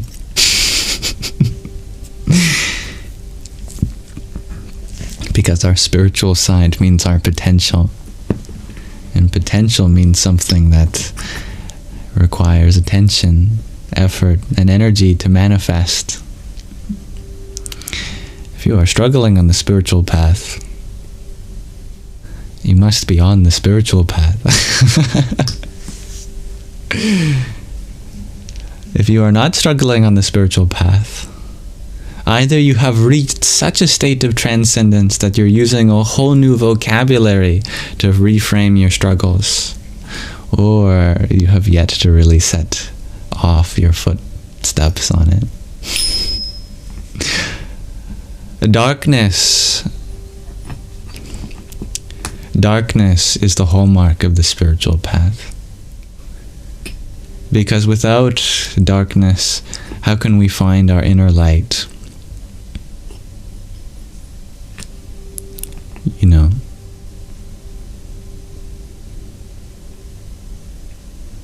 Suppose you have a glow-in-the-dark ping pong ball.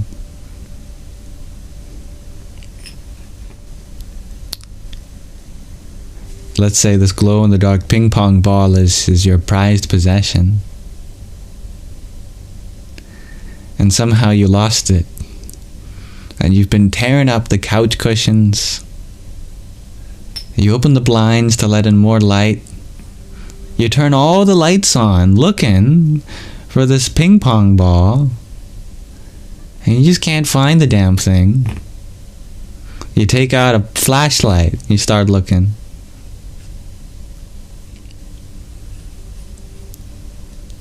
I think some of you know where the story is going. You could try to let as much light in as possible from the outside so that you can find this ping pong ball.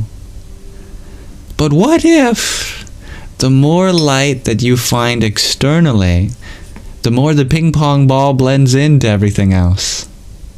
Remember, this is a glow-in-the-dark ping pong ball. It has its own light. What if we wait until nighttime, shut off all the lights in the house, and then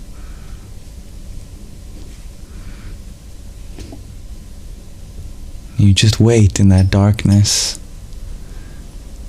You look around, and I am sure you will find the light coming off of that glow-in-the-dark ping pong ball. Only a matter of time.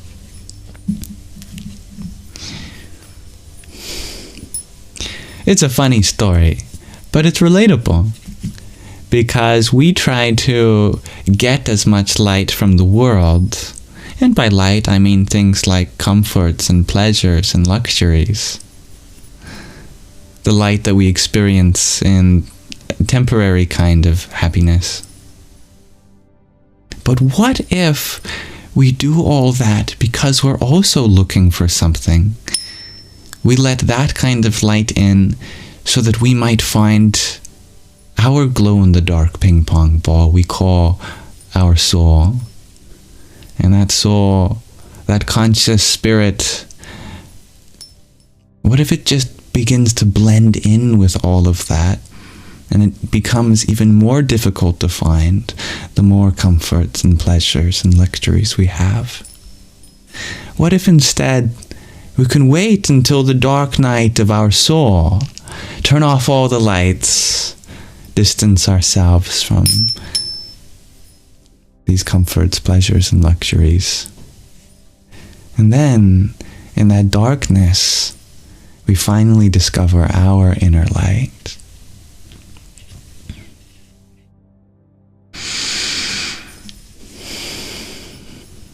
Now, once you find it, you can turn on the lights if you want. You can keep them off.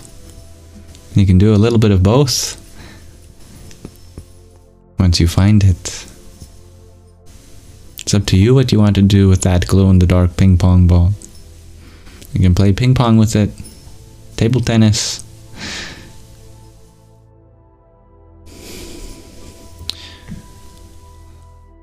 Or you can then use it to guide others in the dark. And you can then seek out even more darkness so that that ping pong ball may light the way. Like Rudolph, the glowing ping pong ball nosed reindeer. That's how the song goes, right? Rudolph, the glow-in-the-dark ping pong ball nosed reindeer.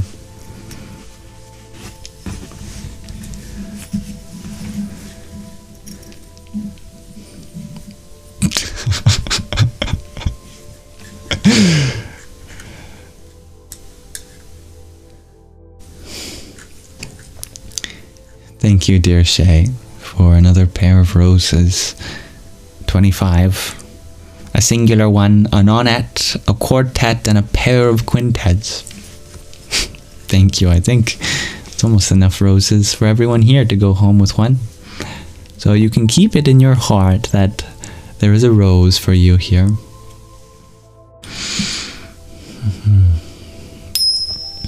Dear Soap, you share it feels like you're going backwards. Sometimes you have to take a step backward to take 2 steps forward.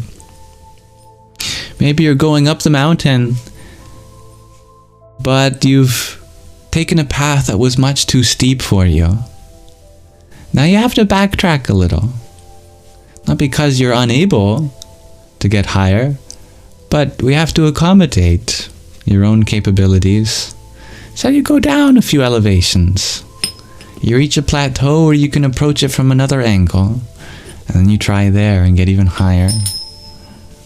And if you keep running into that problem, that's okay. Because on average, you are going forward. Or in this case, upward. Just with a change of coordinates. Thank you, dear Josie, for your rose. I should take a sip of water. Radhe, Radhe.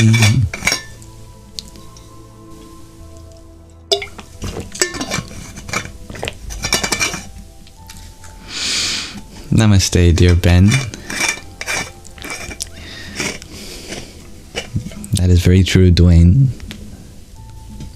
Dear Shay, you share when you're super nervous and anxious. What should you do, please? You should be even more nervous and anxious.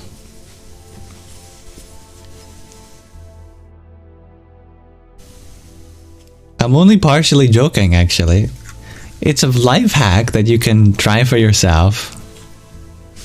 And it doesn't actually make you more anxious or more nervous. But if your body is giving you a negative emotion, ask it to give you even more of that negative emotion. And it's like you'll short-circuit it or something. It's funny. It's almost like the body gets confused. It's like, well, now I don't want to. You know, like something I learned when I was younger, that if a bully's trying to bully you, and instead of getting upset by their words, you start to enjoy them, then that takes all the fun of it out for the bully. And at least for me, they stopped bullying me. Because who wants to bully someone that enjoys being bullied? So the moment you start to express a kind of acceptance of it, at that moment also it leaves. Similarly, our anxiety, our nervousness is telling us not to relax. So what you do is you relax into the anxiety and the nervousness.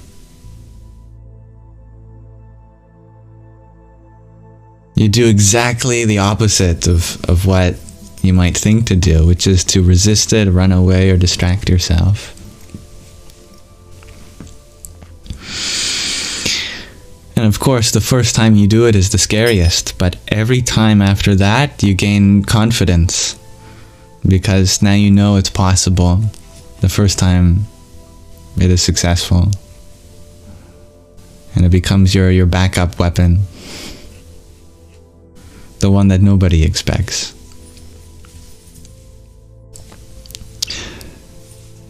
Now, you ask, can you do this during a biopsy? As you're scared they will find more. Well, we should hope that if there's more to find, they will find it. You know? if there's something that needs to be to the attention of your doctors, let us pray that they find that, you know? Of course, it's on one hand, it appears to be bad news because it means there's something else you have to go through. But at the same time, it's very good news that now they're aware of it, because then proper treatment can be started. But yes, absolutely, I believe this should be possible if you're on an operating room table. In fact, what else can you really do but try to find a kind of relaxation in that moment, since I don't think they're going to let you do jumping jacks or spin circles around your favorite tree, or you know, that is a time where the only thing we can do is surrender to the experience. And I imagine that is going to be very nerve-wracking and anxiety-giving. And although I can't say that I've experienced exactly what it's like to be in that position, I can say that it will definitely help to point out things that you're grateful for too. We can be grateful that we're being taken care of, that we're in a place that has faculties able to help us, and that we've been given a circumstance to deepen our own peace. A situation to increase the gratitude for the preciousness of health, and an opportunity to continue to surrender to the ever-changing faces that life has to show us.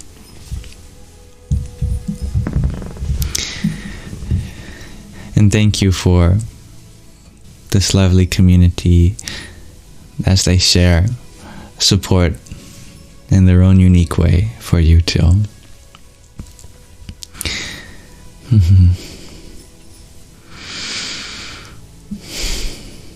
You're scared that you might just die on the table. That is completely understandable.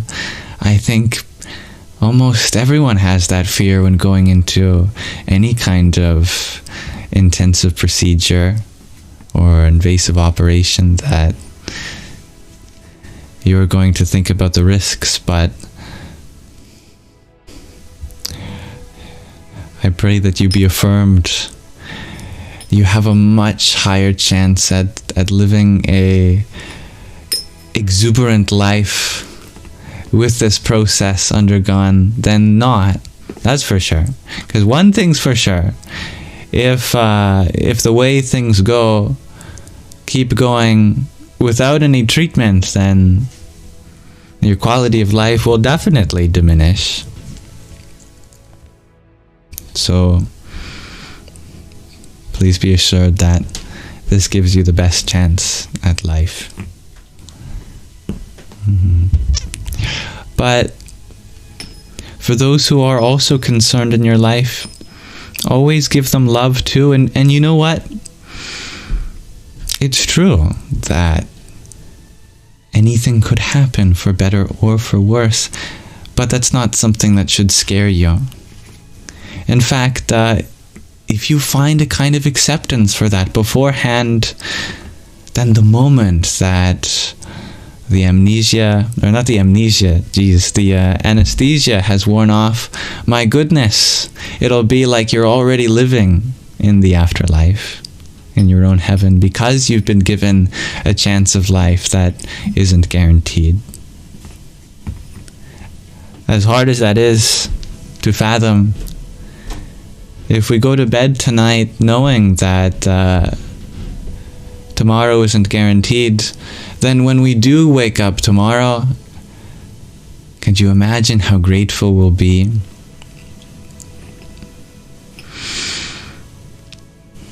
I don't wish to instill the fear of death in anyone. I wish to instill the fear of what it's like to not be grateful for each day. As a wise man once said, I don't fear my life coming to an end. I fear it never beginning. So why don't we really begin living now in the way that we can, as we have a chance? But when is the procedure, dear Shay? I will pray for you until then. And on that night, I will take out extra time to send my best wishes that everything will go all right.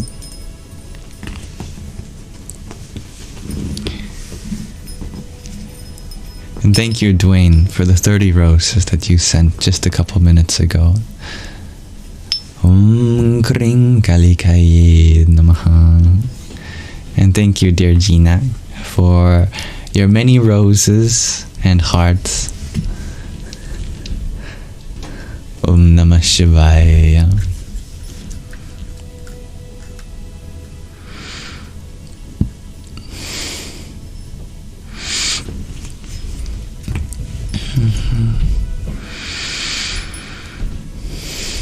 That's a very powerful experience that your Guru has had, dear Sky Guardian.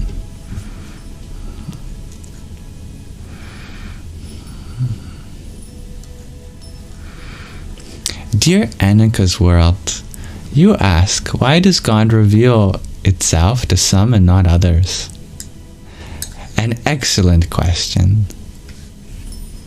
Say your procedure is in December, not a certain date until your biopsy on the 30th, on Halloween. No, wait, there's 31 days in October, isn't there?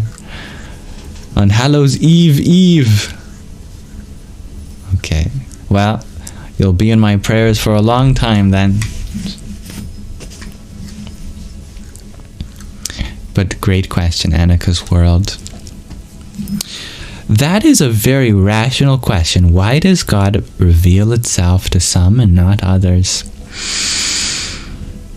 It seems as though there is a disparity, that some people talk so clearly about how God entered their life, and perhaps those very same people talk about how God is everywhere. Well, if God is everywhere, then why is he occurring mostly to some people? Right? It's a good question. We could take this as a contradiction to maybe some premises surrounding God. Maybe God isn't all-loving, or maybe God isn't omnipresent.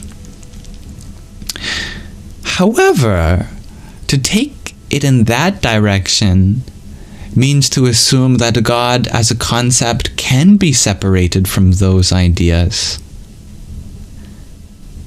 On one hand, these are qualities that we can attribute to God. On the other hand, God is defined by those attributes. So if we accept that these are definitions of God and not observations, then we use this observation ourselves to take our intelligence in a different direction. So if God is all-loving to everyone, equal, and omnipresent, then how can we explain that some people see God and some people don't? Well, the first way that we could have taken it is on the limitation of God. That's God's limitation. But by the very definition of this word, God is that which is unlimited. So the limitation must be on our side. But still this raises questions of benevolence. Why does that limitation exist in some and not others?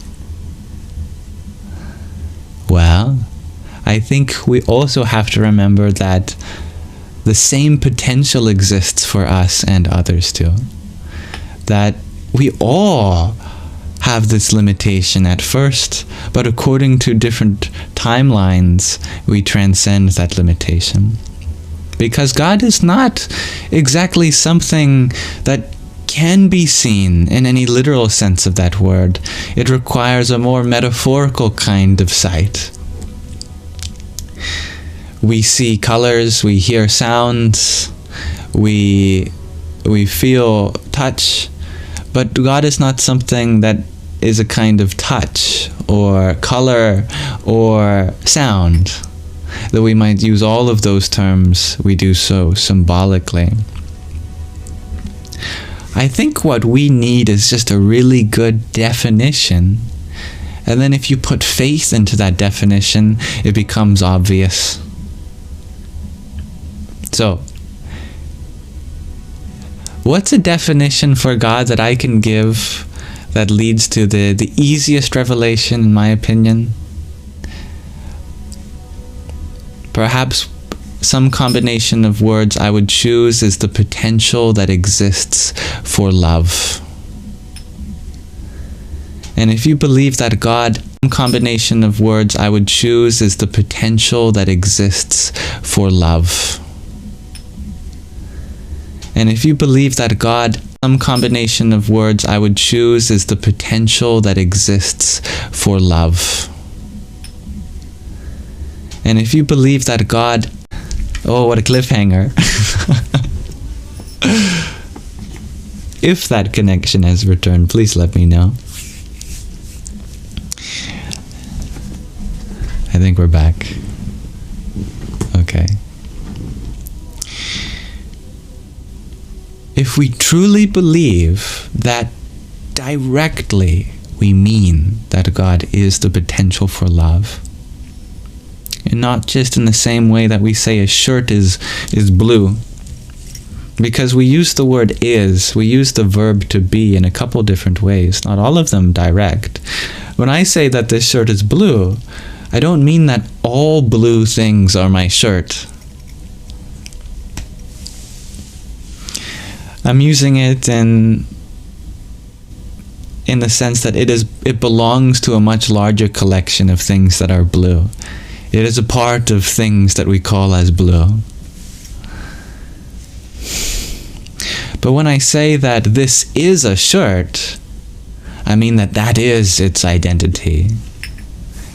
That its shirtness isn't just something that it belongs to, like a group of things that are colored blue. It is a shirt, and you cannot take the shirtness away from it. You could take the blueness away from my shirt, and it's still going to be a shirt. But you can't take the shirtness away from a shirt. Okay. So with that, when we say that let's say God is the potential for love, we don't just mean it's a part of things that have the potential for love, or that the potential for love is a part of things that we can consider God. It's an exact equality, that whenever you are experiencing God, you are experiencing the potential for love. And whenever you experience the potential for love, you are experiencing God directly. So it's not something that can be seen in any literal sense. But poetically, if we see the potential for love, which is very real, and if we can see that exists within everything and everyone, then God will never leave you alone. You can have my guarantee.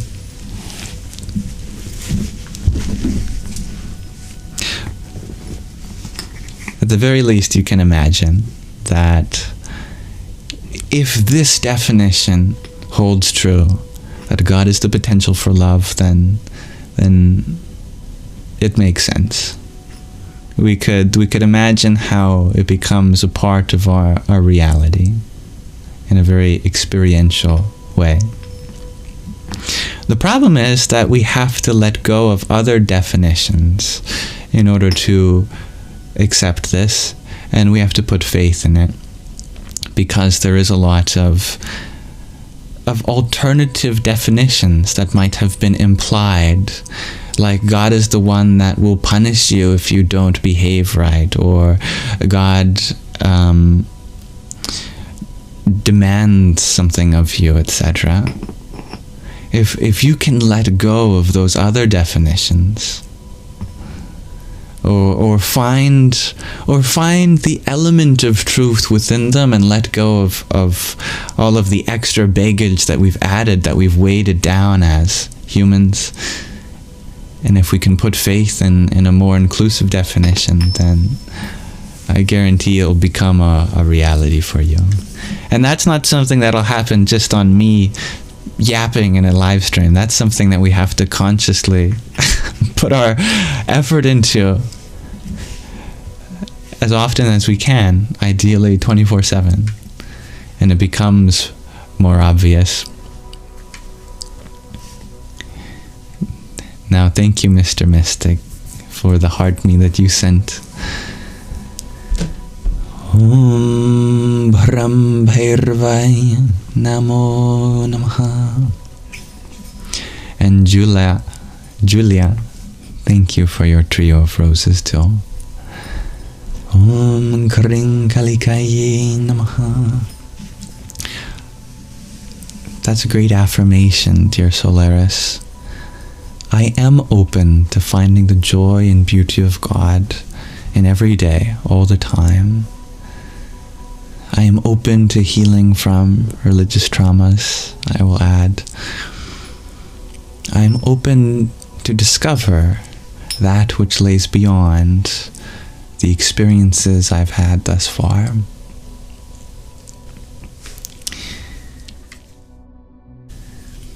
Dear Jacob, you ask, at what age did I realize I had a spiritual awakening? What a beautiful way of wording that question, because it's not at what age did you realize something, or what age did you have a spiritual awakening. It's at what age did you realize that it was already happening.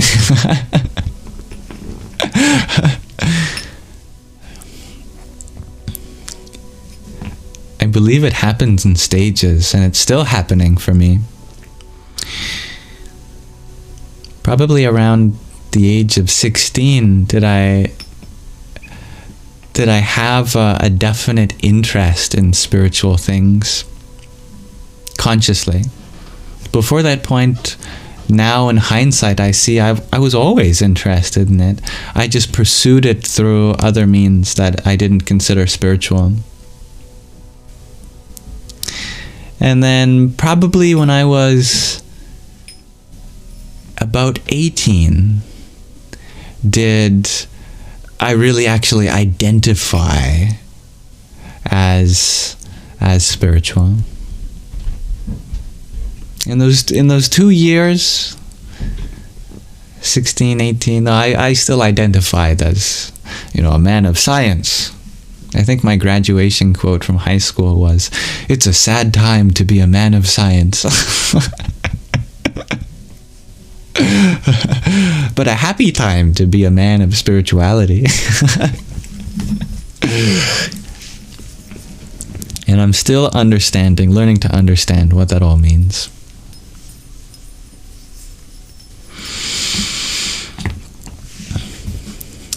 So, I would like to begin to wrap up our live stream over the next, let's say, 40 minutes. Thank you all for being here thus far. It's not going to end abruptly anyway, but we will be transitioning to our final segment, which is to integrate the knowledge that we've had thus far.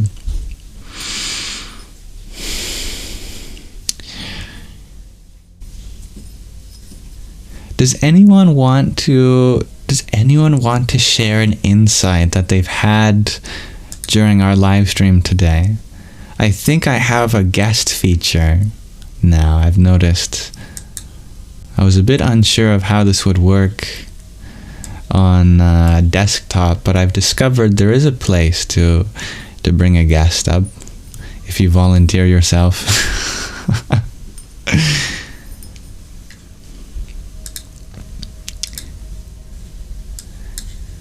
If not, that's totally understandable. I thought I'd offer that, now that I know it's a possibility.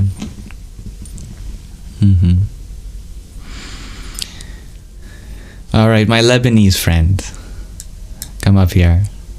How does this work? Come up here. Oh, I heard myself. Hello. Are you here? I can hear you. Yes.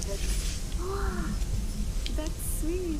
Thank you for inviting me on the live. It's the first, I guess, the first time. First time for me too. Can everyone else hear you? I hope. I don't know. So, yeah. But yeah, thank you for volunteering. I'm very grateful for your presence here. You've always been a wonderful addition to the space. Thank you. And I would like to share that it is the same I feel when I see you on TikTok in the morning. And when I see you live, this 30 minutes I spend here with this community makes me,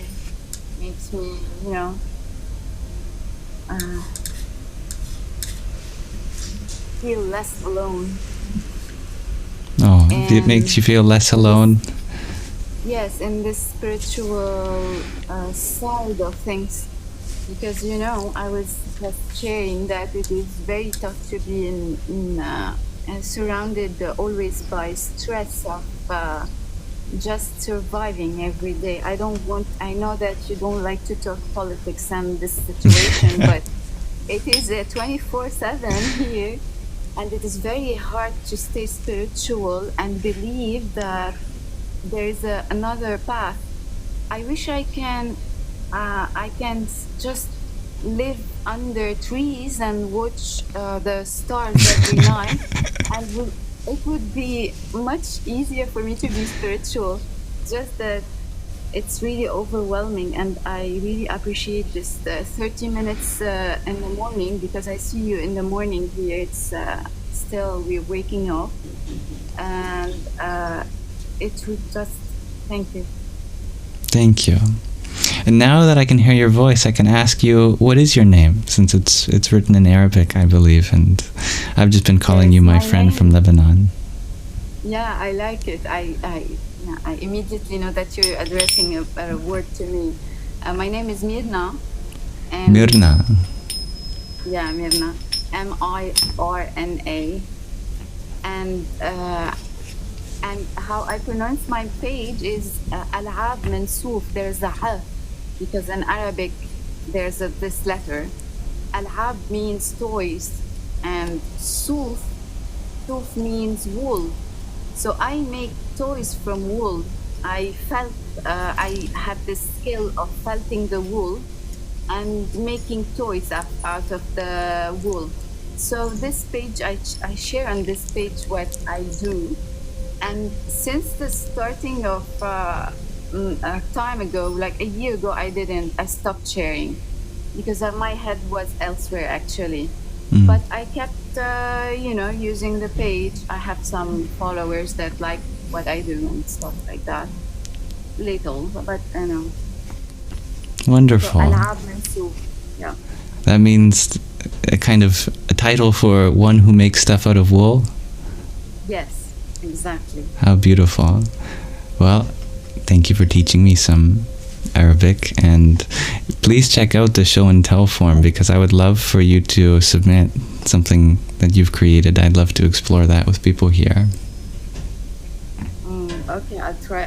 I don't know how to do that, but if you go to the link in my profile, the link tree that expands into a bunch of other links, there's one that's titled Show and Tell Application Form, and it's a space for you to drop like a link to a TikTok video maybe, or if you wanted to drop off an image of something that you've created. Yeah, exactly. Sure. I would love to share with you some giraffes and toys that I do. Yeah. Awesome. Well, I look forward to that. Yeah. All right. Thank you so much, Mirna. And I wish you well on the spiritual path as you continue to navigate the political landscape around you. Thank you.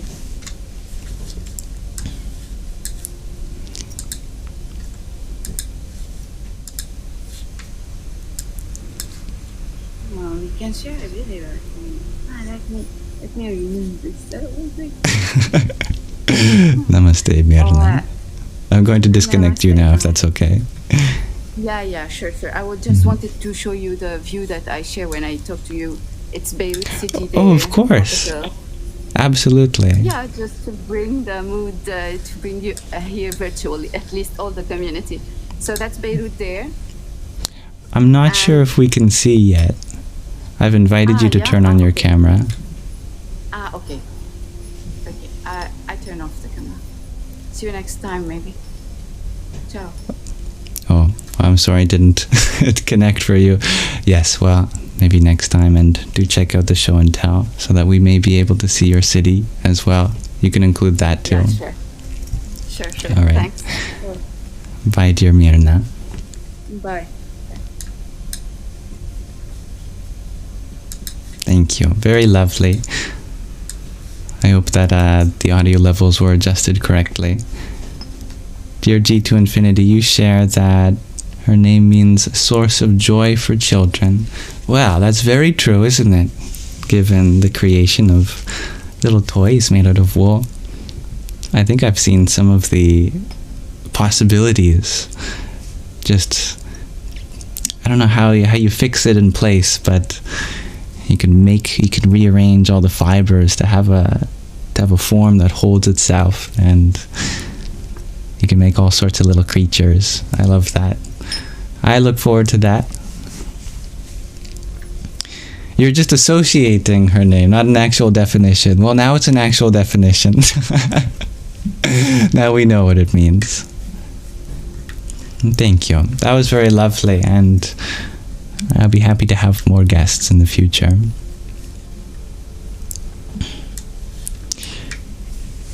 Thank you, dear Hybrid Jen. Oh, wait a second. I've never even seen that was a possibility. You can send a fellow Sangi a gift. Hybrid Jen sent dear Mirna a rose. I love that. Thank you for doing that, Hybrid Jen. That makes me happy.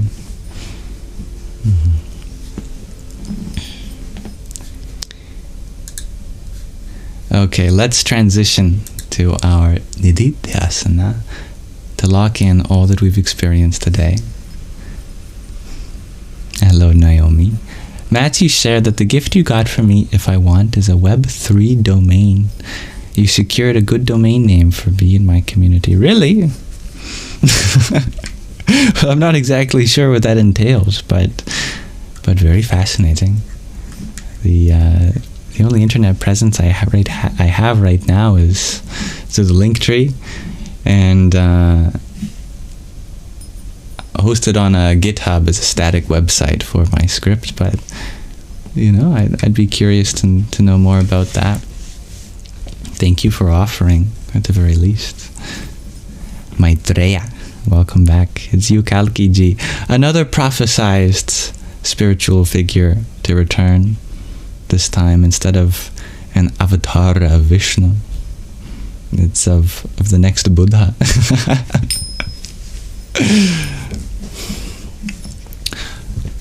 All right. One very practical way of concluding any spiritual space is to end with a meditation. Meditations can be very challenging for those who are neurodivergent or otherwise affiliated with a very active mind. And one form of meditation is to try to silence the mind. That's called Nirvikalpa Samadhi. A lesser known but entirely equal form of meditation is called Savikalpa Samadhi. And that's where we actually use the mind.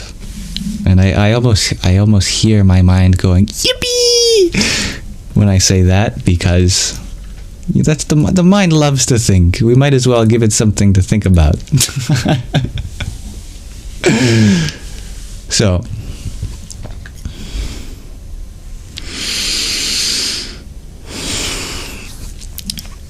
a very efficient means of engaging our mind in meditation is to give it a mantra to do and allow it to explore all of the nuances of this mantra. Let it roam free with imagery and visualization. Let it continue to find expression through each corner of pronunciation, through each parcel of sound and the meaning that it entails. Today, I'd like to do a mantra one time for each bead on my mala.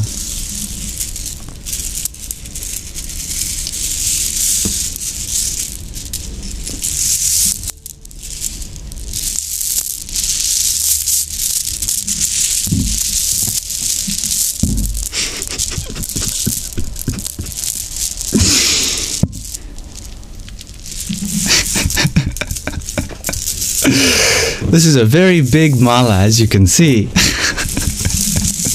So big that I have to unknot it. I guess this is now part of the meditation. Detangling all the beads. Oh my goodness, let's see if this will actually work.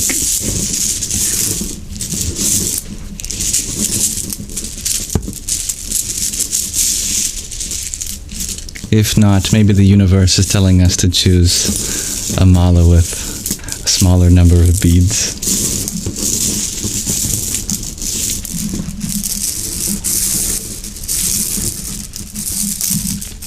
Alright, got it all disentangled. Yes, today we are doing not 108 recitations of a mantra, but 1,008. And so I made a special order to a lovely person near the Himalayas in India to make a mala with 1,008 Rudraksha beads for us.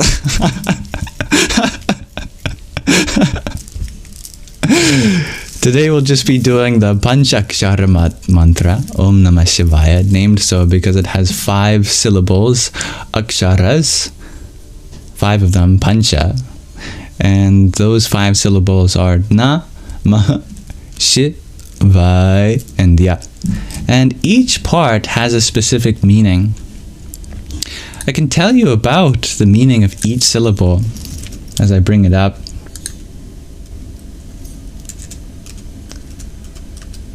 I accidentally closed it.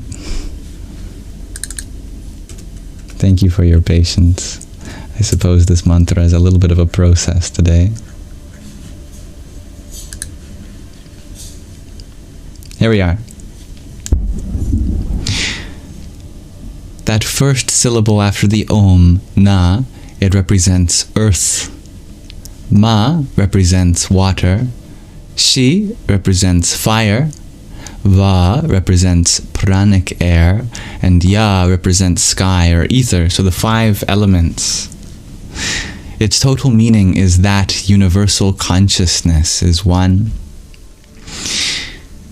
And in another tradition, Na is the Lord's concealing grace. Ma is the world. Shi stands for Shiva. Va is his revealing grace. And Ya is the Atman, or soul. And in the Tirumantiram, a scripture, it is announced that his feet are the letter Na, his navel is the letter Ma, his shoulders are the letter Shi, his mouth the letter Va, his radiant cranial center aloft is Ya, thus the 5-letter form of Shiva. All together, Om Namah Shivaya. Literally, Nama means salutations, and Shivaya means to Shiva. So it's salutations to Shiva. But who is Shiva? What form of divinity does Shiva represent?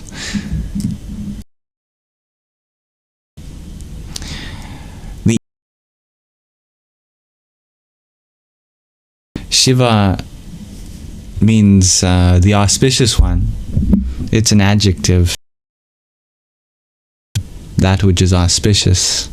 So we call upon the auspicious one with these words. Considered one of the most sacred mantras of all.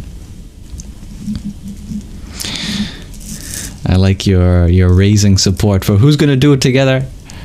Dear Anna, I am doing it. You say, who else? I like that. Now naturally, you don't have to, and there's no drawback to only doing a few. It's not like you won't get benefit. You'll get benefit to the extent that you surrender yourself to it, of course.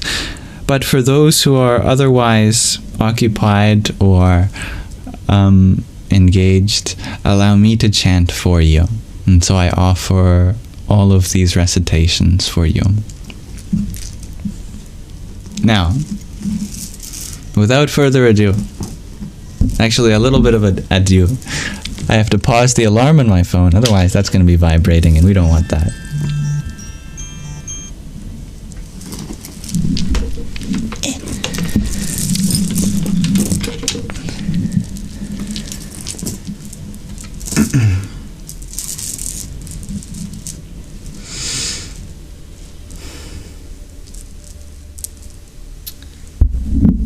We'll begin. We'll start off slow, and then I imagine we'll speed up. By the way, I timed how long this would theoretically take. It's about a 20-minute investment of your time. Assuming we go at full speed, it'll be a little longer due to the slow start. Okay, enough dilly-dally. Let's begin, shall we?